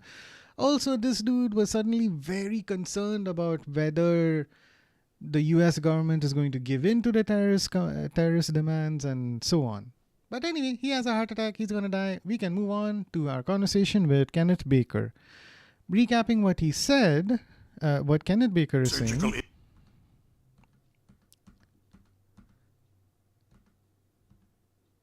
So we thought that Baker was also at risk of giving up his password, but it sounds like there is a little something else at play. So let's watch the rest of this as well, right up until this guy gets his heart attack too. Detonation code. What about yours? Oh, I get it. Jim sent you. You're from the Pentagon. Answer my question. What about your code? There's no time. I talked. What? Now the terrorists have both codes and can launch any time. It's not like I didn't fight. I managed to resist Psycho Mantis's mind probe. He couldn't read you? How'd you do it? Surgical implants in my brain. Surgical implants? Kind of like a psychic insulation. Everyone who knows these top secret codes has it. Even the DARPA chief? Of course. But the DARPA chief said Mantis got his code by reading his mind. Are you sure you heard him right? Yeah, I'm sure. In that case, how did they get your code? So that's a little bit of a sus moment, right, chat? In one conversation, we're having the DARPA chief telling us that Psycho Mantis read his mind. And then Baker here is telling us that that's not possible. The DARPA chief had surgical implants as well. So what is he talking about? Why are we getting conflicting pieces of information here? Is someone lying to us? Is someone confused or hallucinating because of the influence of a psychic like Psycho Mantis? Who knows? Code. I never had any training on how to resist torture. It looks like he had some fun with you, all right. Oh, he's not human. I tell you, he loved every second of it. What happened to your arm? He broke it. Looks like you're more than even now. His was sliced off. Ha! You're a funny man. So the DARPA chief, is he okay? Dead. What? Can't be. No, that's not what you promised, Jim. Now you want to shut me up? Calm down. What's wrong with you? I just told you I was here to save you. I didn't kill the DARPA chief. He had a heart attack or something. A heart attack? Oh, don't be a fool. Anyway, the terrorists have both codes now. Those boys are totally insane. They wouldn't hesitate to launch. I agree, but what do they really want? Oh, who knows? Maybe they're like us. 6-7! Always looking forward to the next good war. Well, I'm not gonna let these maniacs start a war today. You still have the card keys? Card keys? To override the detonation code. I heard you had them. 6-7! Not anymore. What? Who does then? Not the terrorists. No. That woman. Woman? Who? A soldier that was thrown in prison along with me. A female soldier. It must be. She said she had just joined up as a new recruit. They threw her in prison because she refused to take part in the rebellion. A new recruit? Could that be the Colonel's niece? I gave her the key. Okay, important pieces of information. Kick him out. Professor Blue, mute is disrupting the class. Thank you. 6-7. Yeah, I'll put a cooldown on that, Azu, don't worry. But important piece of information here, right? Like, there's a female soldier who we saw. She's a rookie. She recently joined this crew that's on this base. And Baker made it a point to give her a certain card. I don't know why he hates me. Yeah, Mute, you're completely innocent, aren't you? Looks like she managed to break out of here, though. I hope she's okay. I'm sure she is. She's green, but as tough as they come. But how did you know she escaped? Oh, and another important piece of information, she's coincidentally our commanding officer, the Colonel's niece. I was in contact with her by codec. Until I was tied up here, that is. Codec? Yes, She stole it from the guard. If she still has it, you should be able to contact her. I'm sure she still has it. What frequency was she at? Oh, yeah.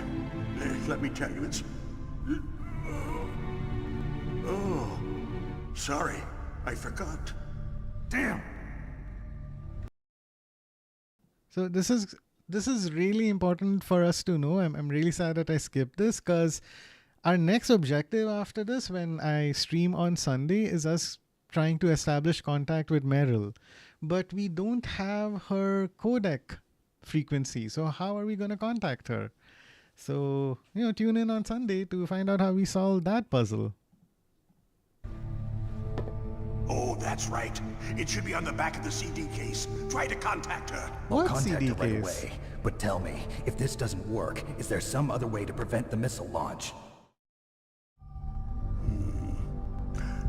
You need to find Hal Emmerich, one of my employees.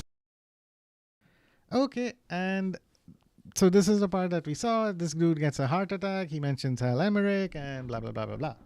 So that's it for this section of the stream, where we're just reviewing content that we missed and looking at the archive. I don't hate you, mute. Lol. Thanks, Amy, for using the one emote that you guys have. I need to design more emotes. Now we get to... Okay, I'm going to switch screens, start up Metal Gear. Hopefully I can do this without my stream crashing. Here we go. Cool. I think audio should be coming through.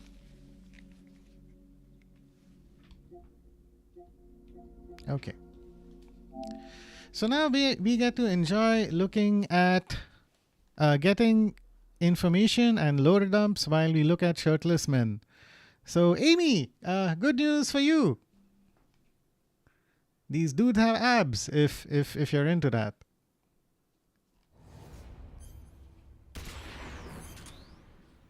If you guys need a little bit more audio or anything else, just let me know. They are not furry, so Amy has no interest. Fair enough. Good point. Okay, English US, start game. Oh no, I love Azubeli. Great. So what we're going to look at here are a set of briefing videos that Kojima was kind enough to include in the game, but also separated out from the main game in case it felt like, hey, this is just... Ah, crap. This is just too much information and people just want to dive right in.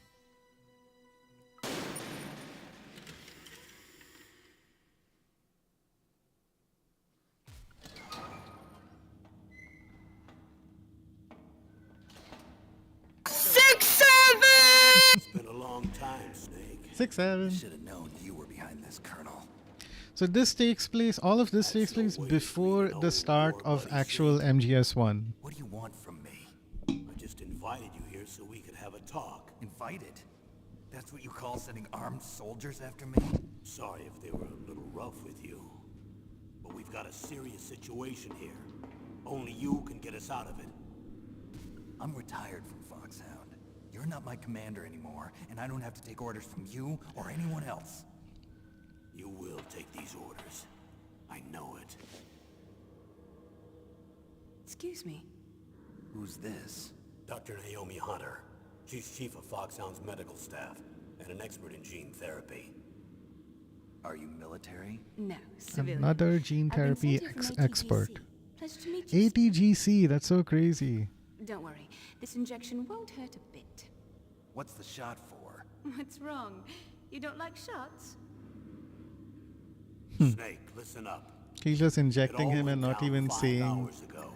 what that Leon injection is soldiers for. occupied Shadow Moses Island, a remote island off the coast of Alaska. That looks like a What penis. soldiers? Or a Next butt plug. What the generation hell? Special forces, led by members of Unit Foxhound.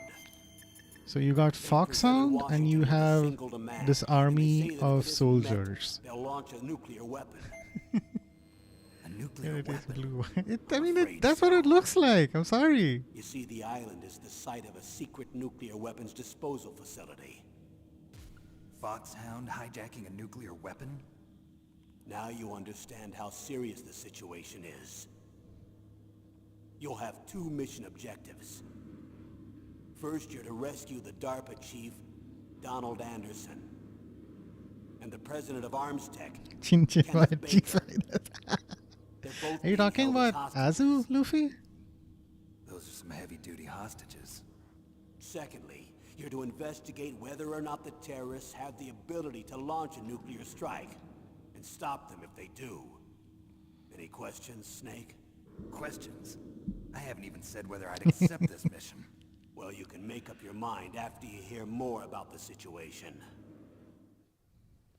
Okay. Now, we saw this briefly yesterday. If I just immediately exit, this video Colonel, plays. I don't work for the government anymore. Let me go back to Twin Lakes. Why, Snake? Is your life in Alaska all that great? There's a dog sled race this week. Next Saturday, I have to be in Anchorage. The Iditarod? The longest sled race in the world? I did a When rod. did you become a dog musher? Right now, my 50 huskies are my only family. I've got to take care of. Aw, he likes dogs too. Don't worry about your dogs. What do you mean? I'm sorry, Snake, but this vessel is headed for the Bering Sea. There's no room for debate. I told you, even if I do owe you, I don't owe anything to this army or this country. You will accept this assignment. Why should I be stupid enough to do that? I'm no patriot. Snake, there's enough dirt in your file from your days as an agent to keep you in the stockade until you're a very old man. Oh, I see. Blackmail. No, Snake. I prefer to look at it as helping you come to a decision more easily. But anyway, I know you better than that. You take this assignment even without the threat. Why do you Sheesh. say that? You're a natural-born soldier. You're not the grow old gracefully type. A natural Seen through all born of us who've seen soldier, real huh? action. The only place we can feel truly alive is on the battlefield. I'm a soldier too. I know those feelings of powerlessness, frustration that you feel every day. You've tried to play the Boy Scout out there in Alaska, but you can't race dogs in the snow forever. Why don't you come back to us and be a soldier again? You think my life is some kind of a joke?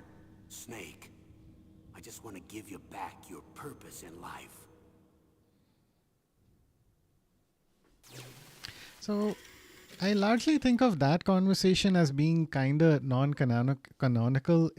You only see that if you perform a very specific set of commands, and you can that aggressive tone that crept into both Snake's and his ex-commanding officer's voice. That you never hear that again in the base game, but it's these kinds of neat little Easter eggs that Kojima loves to sneak into his games that make them so unique and special. Okay, small Chisai. Nope, that shape was small. Spankable. Why that guy is naked? He was captured by people. I think they'll explain why in a bit. Based fellow dog lover. Yes, you love naked dog. Yes, I'm enjoying with him. That's actually cool. It is. Yeah, it is. Okay, so if I hit this. Okay, so next we're going to look at the infiltration method. Tell me about the nuclear weapon disposal facility. The disposal facility includes a hardened underground base. Even with our most advanced intelligence gathering equipment, we can't tell what's happening inside.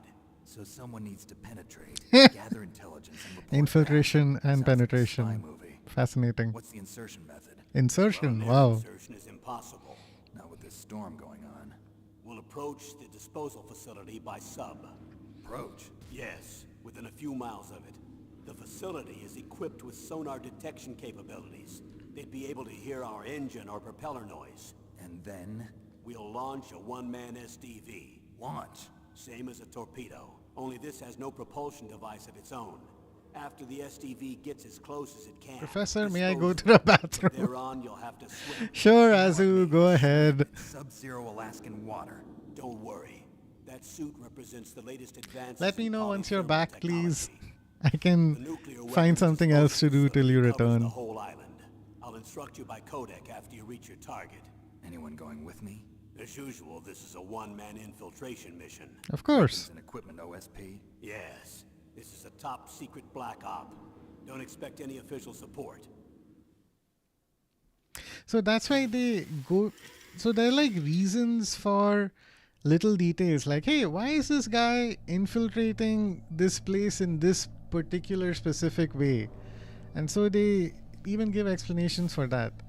Now, unfortunately, I have no idea if Azu is actually joking or not. It's a good thing that it doesn't sound like he's taking his phone with him into the bathroom. So I don't mind us taking a little bit of a break from videos to check out any other Easter eggs, not Easter eggs, or other modes that are in this. So we have a special mode here. Oh, okay. So this is the thing that I'll be reading through later. That covers the events of, I think, either Metal Gear 1 or Metal Gear 2. So that's what's in special. Here we have VR training as well. So I wonder if we had a chatter earlier, Shay J VR. I wonder if the VR in his name is related to this virtual reality mode. But yeah, you have a collection of stages that you can accomplish. Head for the goal while avoiding enemy soldiers. Training ends if you are seen. Okay, so this trains you on sneaking. And this particular theme song was from one of the Metal Gear, sorry, the MSX games. It's called Tara. So even on a system like the MSX, there's still effort made to make the music iconic. Okay, is this guy gonna turn left? Oh shit. Okay, go away. Alright.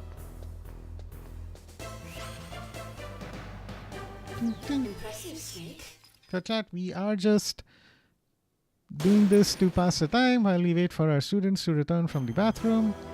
I'm a very nice professor, I think. Okay, so we can take advantage of these things. These crawl spaces. Only problem is that we lose out on our Soliton radar. So hopefully we can crawl around without being seen.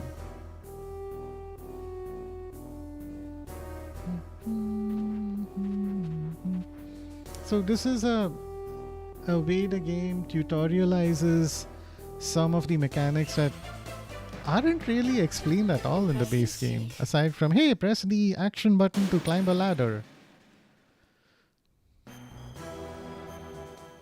Find the best route, okay. Probably shouldn't have skipped over that, but fine. Okay, can I... So you can knock out your enemies. Oh, okay, no, I actually killed that guy. Never mind. You can either knock out your enemies or make them... or break their neck, whatever works.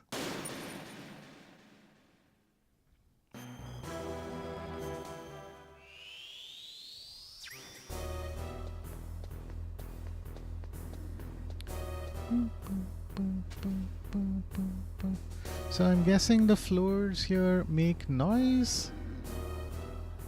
So if you crawl on them, you can walk past these guys without anyone hearing you.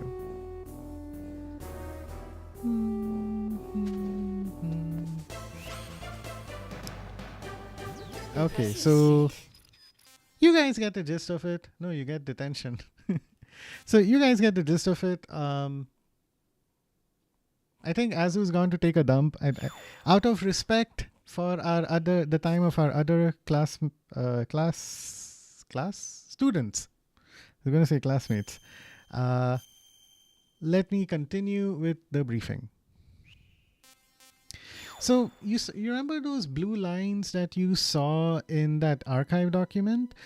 This particular game was re-released multiple times with more and more VR missions like the ones that we saw here. So Kojima would, or Konami, or whoever would release the game in Japan or in a certain territory, and then a year later they might re-release the game with added, with greater difficulty levels, as well as additional VR missions. So even if you felt like you were purchasing an old game, you'd still be getting some new content to experience. Cool. So coming to the time limit. What's the time limit? 24 hours. They say they'll launch after 24 hours. Do they say what the target will be? So far, they haven't mentioned the target. Blue, I gotta go. I When need did to the go to bed countdown soon. start? All students, spank them if you 5 hours need to. ago. Goodbye and see ya. No problem, Amy. Thank you so much for stopping by. Again, this is like largely optional stuff, and I'll be sure to let you know if anything really important comes up in the base game. But hopefully, I'll see you again on Sunday. Bye bye and good night. If anyone else is feeling like, hey, this is going on for a bit too long, just let me know, okay? Totally respect the fact that my students need to fall asleep as well. Representing the U.S. government.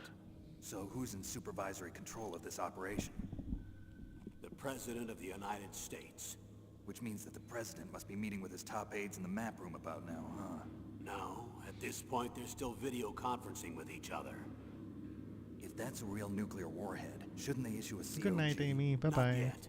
The Secretary of Defense has operational control and is fully aware of the situation.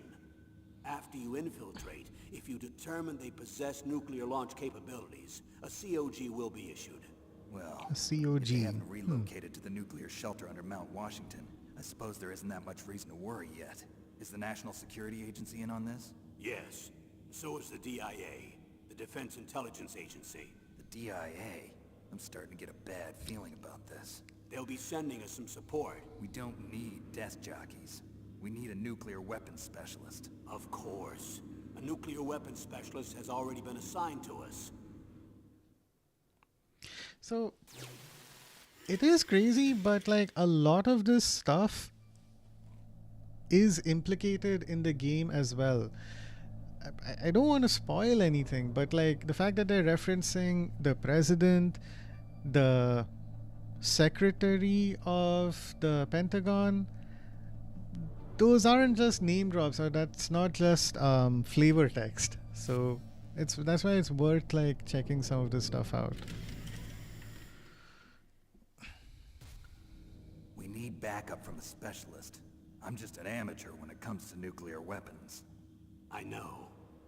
That's why I've requested the assistance of a military analyst named Nastasha Romanenko. She'll be providing you backup by Kodak. A female analyst? She's built up an impressive record as an advisor for the Nuclear Emergency Search Team. Contact her if you have any questions. She's also an expert Participate on in high-tech cleanup at weapons. Chernobyl. Where's she working Bureau from? to become a freelance At her home in analyst. Los Okay. Angeles. California. Attends the Canberra Seems like a committee. million miles away. Kojima clearly put a lot of love creating the lore. He did. And that effort continues to be reflected in pretty much every game in the Metal Gear Solid franchise. Oh, sorry, I pressed the wrong button. Let's go back. Briefing. Colonel Roy Campbell. Colonel, you're retired. Why are you involved in this? Because there aren't many people who know Foxhound as well as I do. Is that really the only reason? I've been soldiering for a long time. I don't know anything else. I guess even though I'm getting a little old, I still love to be in the field. Colonel, you're a lousy liar. Tell me the real reason. Okay, Snake. Sorry. I'll be frank. A person very dear to me is being held hostage. Who is it? My niece, Meryl. And so that's how we come to know about the Colonel's niece. Like, I don't think that fact had been mentioned in any of the cutscenes that we saw in the base game. So when Snake brings up the Colonel's niece when Baker, made a mention of that in the cutscene that we just saw, that's actually a reference to this particular conversation. What was your niece doing here? Several soldiers were reported missing the day of the revolt. And my niece was one of those called in as an emergency replacement. She looks like you. She's my little brother's girl. 18. Oh, He she's died in only the 18 Gulf years War. old. Since then, I've been watching after her. No real Personal combat motive, experience, but we That's are not very simulation soldierly. training. I'm retired. Has I'm just received an old man psychotherapy now. to not be attracted And to I'm your those of the friend. opposite sex. Okay, Since when are fine. we friends? I've thought of us as friends since the fall of Zanzibar. With my personality, I don't have too many friends. That's what I trust about you. It's what makes you human. Please, Snake. Save my niece, Meryl. All right. But I have two conditions. Name them. 1, no more secrets between us. I want complete disclosure at all times. And 2, I'll only accept orders directly from you, Colonel. No cutoffs involved, okay? Agreed. That's why I was called. But one thing, What? I'm not a colonel anymore. Just a retired old warhorse. I understand, Colonel. The Snake still has that respect for his old commanding officer. Naomi! That doctor, is she part of this operation too? She was in charge of Foxhound's gene therapy. She knows more about those men than anyone else. You mean you've seen them naked? Make no mistake, I'm not a nurse. I'm a scientist. By the way, what was that injection for? It's a combination of nanomachines and an anti-freezing peptide so that your blood and other bodily fluids don't Nanomachines. freeze, even at subarctic temperatures. Nanomachines. Not just one kind, either. There are different types which will replenish the supply of adrenaline, nutrition, and sugar in your bloodstream. Now I don't have to worry about food. I also put some nootropics in there. Say what? Nootropics. A class of drugs which will help improve your mental functioning. It'll make me smarter, huh? Anything else? Yes. Benzedrine. It's a type of stimulant. It'll keep you alert and responsive for 12 straight hours. That was quite a cocktail. Anything else in there? Those nanomachines will also keep your Codex batteries charged up. I guess I can call you when I'm ready to go on a diet. You're welcome.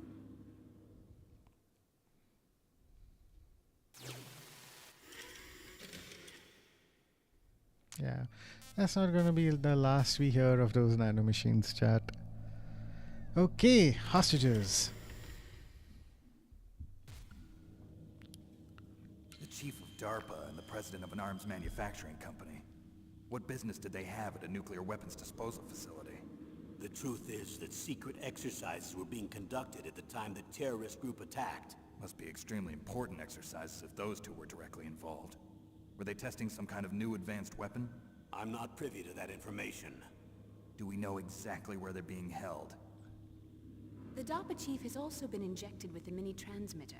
As you get closer, you should be able to pick up his location on your radar. Okay.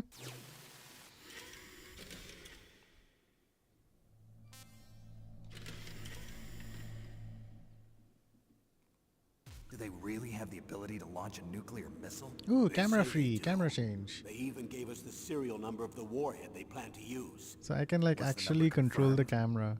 I'm afraid so. At the very least, they've got their hands on a real nuclear warhead. Isn't there some kind of safety device to prevent this type of terrorism? Yes. Every missile and warhead in our arsenal is equipped with a PAL, which uses a discrete detonation code. Pal. How? Permissive Action Link. The safety control system built into all nuclear weapon systems.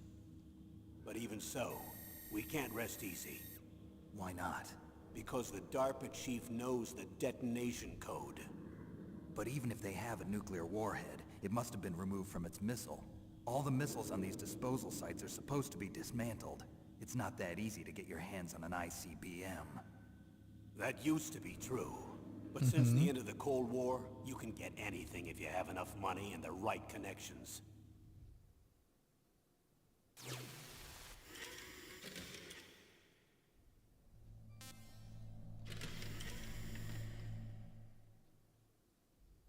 How well armed are these terrorists? I know there was an exercise going on at the time they revolted. They're heavily armed, I'm afraid. What about their battle experience? The 6 members of Foxhound in charge are all hardened veterans. They're tough enough to eat nails and ask for seconds. I wouldn't expect anything less from Foxhound. The others are next-generation special forces. They're not your average grunts either.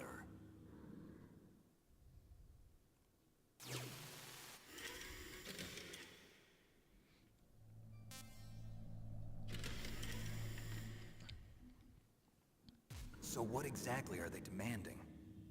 A person's remains. Ooh, Remains? which person That's is right. that? To be more accurate, cell specimens which contain the individual's genomic information. Cell specimens? Why would they want that? The terrorists need them. You see, these next-generation special forces have been strengthened through gene therapy. Strengthened? You've heard of the Human Genome Project. They've been mapping the human genome, and they're nearly finished. Following up on this research, the military has been working towards identifying those genes which are responsible for making effective soldiers. There are genes that do that? Yes, and using gene therapy, they're able to transplant those genes into regular soldiers. Gene therapy? I'll explain this part. With gene therapy, we can remove those genes which we know may lead to sickness or disease, and at the same time splice in genes with beneficial effects, such as resistance to cancer, for example. In other words, we can overcome all sorts of genetic diseases, and at the same time add genetic characteristics as desired. Okay. And so if you knew what genes were responsible for making the perfect soldier, you could implant them in the same way, right? Yes, we could. But it all depends on being able to isolate and identify those soldier genes. And in order to do that, it's helpful if you can study the genomic information of one of the greatest soldiers ever. Which soldier is that? Genetic strengthening. There you go. One of the greatest soldiers ever? The man they call the greatest warrior of the 20th century. You don't mean Big Boss. That's right. We've been working feverishly to identify the genes responsible for his incredible combat skill. So far, we've discovered about 60 of the so-called soldier genes. So his body was recovered after all. Yes, and his cells have remained frozen in a cryo chamber. His genomic information is a priceless treasure to mankind. Priceless to the military, perhaps. His body was burned severely, but it was possible to restore his DNA profile from just a single strand of his hair. You people are amazing. And then you're gonna transplant those genes into soldiers? Yes. We'll use a process that I discovered called gene targeting. The strongest soldiers don't become what they are by acquiring their skills through training or experience. We now know that hereditary factors are far more crucial for creating superior soldiers. Snake, we can't give them his body. It's potentially more dangerous than all the nuclear warheads on that island put together. I hear the terrorists are calling themselves the Sons of Big Boss. The Sons of Big Boss.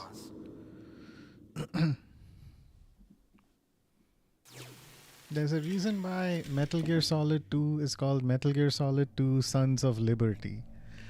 So yeah, that whole conversation around genes and genetics was what got me really interested in biotechnology and wanting to pursue that. Like that idea of using gene therapy to recover from cancer. Heck, even the COVID vaccine uses a form of DNA, like they're mRNA based vaccines. So that stuff was always fascinating to me. This is a good time to talk about the fact that it's actually cool how a video game can actually influence someone's life like that. It's really special. I mean, it's stuff like this I think I really liked. So before the MCU was a thing, we had the X-Men movies and comic books. So that also was stuff that I found really fascinating. And I got a lot of, in India especially, there's a lot of positives. There was a lot of positive sentiment around how information technology, IT, and biotechnology, BT, were supposed to go hand in hand, thanks to some political support that those industries had gotten. But That's a story for a separate time. Another point to mention is that Kojima planned each of the games, MGS 1, 2, 3, 4, and I think 5, with a one-word theme. I'm not going to spoil what the themes of the subsequent games are, but this game's theme was Gene, Gene. And this idea about genes and the implications that they play in our life, Naomi says that your upbringing doesn't matter if you have genes, certain genes, and that just determines the course of your entire life. So there's this whole debate of nature versus nurture. It calls into question stuff like, hey, so if I'm born with a certain set of genes, like there's this idea of all people being born equal, and how they're raised governing how they'll do later on in life. Whereas this game pushes back on that notion by also suggesting that no, it doesn't matter. Everything's decided from you at birth, so whatever you do is not in your hands. So it's like Gene also stands in for the idea of fate and destiny that are explored as themes in other sorts of media. You guys are not going to believe what the theme for Metal Gear Solid 2 is called. I can't wait to share that with you next month when we start that game.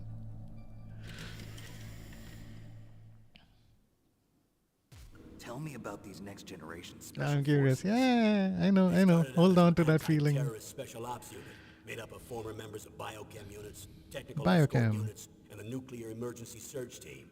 Their purpose was to respond to threats involving next-generation weapons of mass destruction, Or including NBC weapons. WMDs. Until they were added, that is. Who's they? Foxhound? These guys didn't start out Oh. as regular army. Looks like a pretty international group. Mercenaries? Yeah, and it gets worse. Most of them were from a merc agency that I think you're familiar with. They were part of Big Boss's private guard. And after Big Boss went down, the military just bought out all their contracts. Outer heaven. After that, they were merged with our own VR unit, Force 21, and retrained.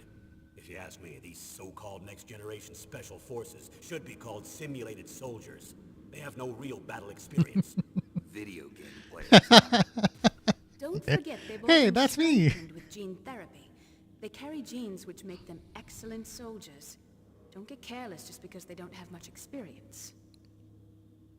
I thought using genetically modified soldiers was prohibited by international law. Yes, but those are just declarations, not actual treaties. The interesting thing is that nearly every member of the unit conspired in this attack.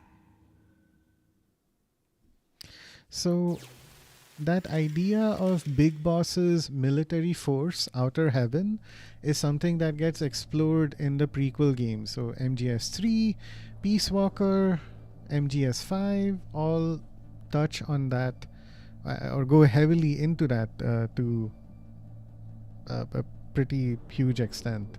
There's a reason why Big Boss was why that was his goal of creating an Outer Heaven. Again, a story for another time. How could an entire unit be subverted to rebellion? They're calling it a revolution. Oh, Since okay. they all Or they'll went touch through on the it here. same gene therapy, they probably felt closer than brothers. They see the unit as their only family. The sons of Big Boss.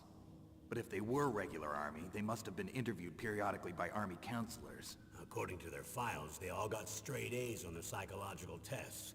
They all seemed like fine, upstanding, patriotic soldiers. But they all took part in the uprising? No, several people didn't show up on the day of the exercise.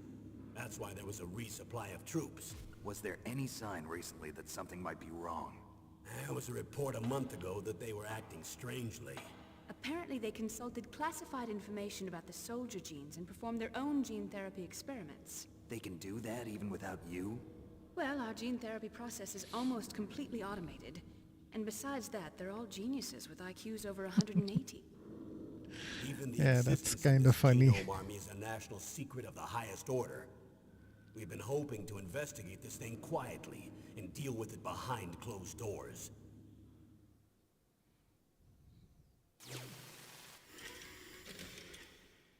I should try messing around with the soldiers a little bit more.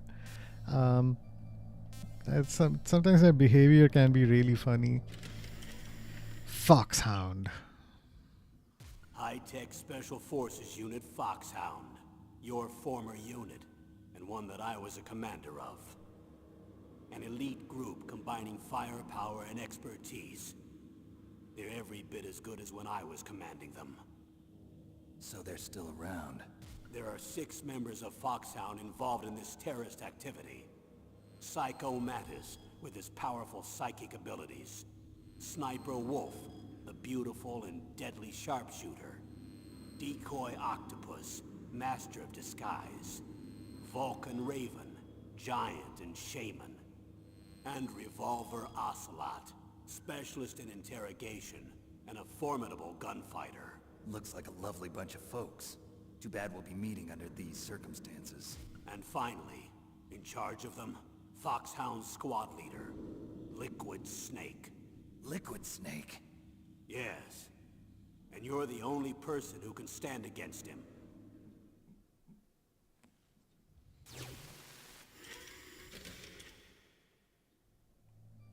Liquid Snake. An entire video dedicated to him. One guy. Liquid Snake. Liquid Snake. The man with the same code name as you. Tell me what you know. He fought in the Gulf War as a teenager, the youngest person in the SAS. His job was to track British down and destroy USA. mobile Scud missile launching platforms. You were there too, I believe. Didn't you infiltrate Western Iraq with a platoon of Green Berets? I was just a kid myself back then. The details are classified, but it seems that originally he penetrated the Middle East as a sleeper for the SIS. He was a spy for the British Secret Intelligence Service? But he never once showed his face in Century House. He was taken prisoner in Iraq, and after that there was no trace of him for several years. After you retired, he was rescued and became a member of Foxhound. I thought that by the time I left, they were no longer using code names. I don't know his real name. That information is so highly classified that even I can't look at it. Here's a photo of him. Pretty shocking, huh? His skin tone is different, but otherwise you two are exact duplicates. I have a twin? I don't know the details, but it seems Always so. confused about Liquid Snake. That's why we Yeah. really need you for this mission. You're the only one who can beat him. Now that I've met you, I know. You've got something that he doesn't. I can see it in your eyes. Why don't I find that thought more comforting? So once again, something that you only find out in this set of videos. We're going up against our twin brother. But okay, with that, we've completed our entire briefing here. So that's... Oh, I need to borrow your scissors. What are you okay. going to do? Now we have another cutscene that Don't plays. worry, just gonna Because we clean went through the myself up. whole video, set of videos. I don't want to be mistaken for the leader of the terrorists. Why not? It'll be an amazing disguise, Snake.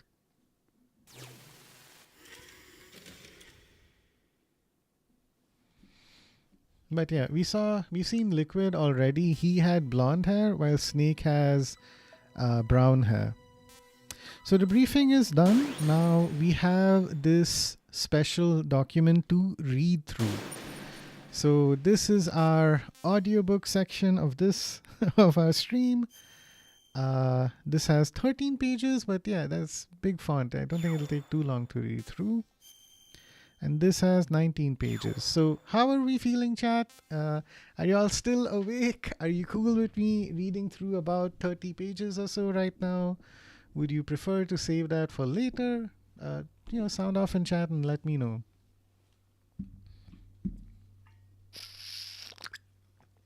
I am out of water. But I think I need to go to bed for the night. Hey, I completely understand. In fact, I'll read through this stuff on my own.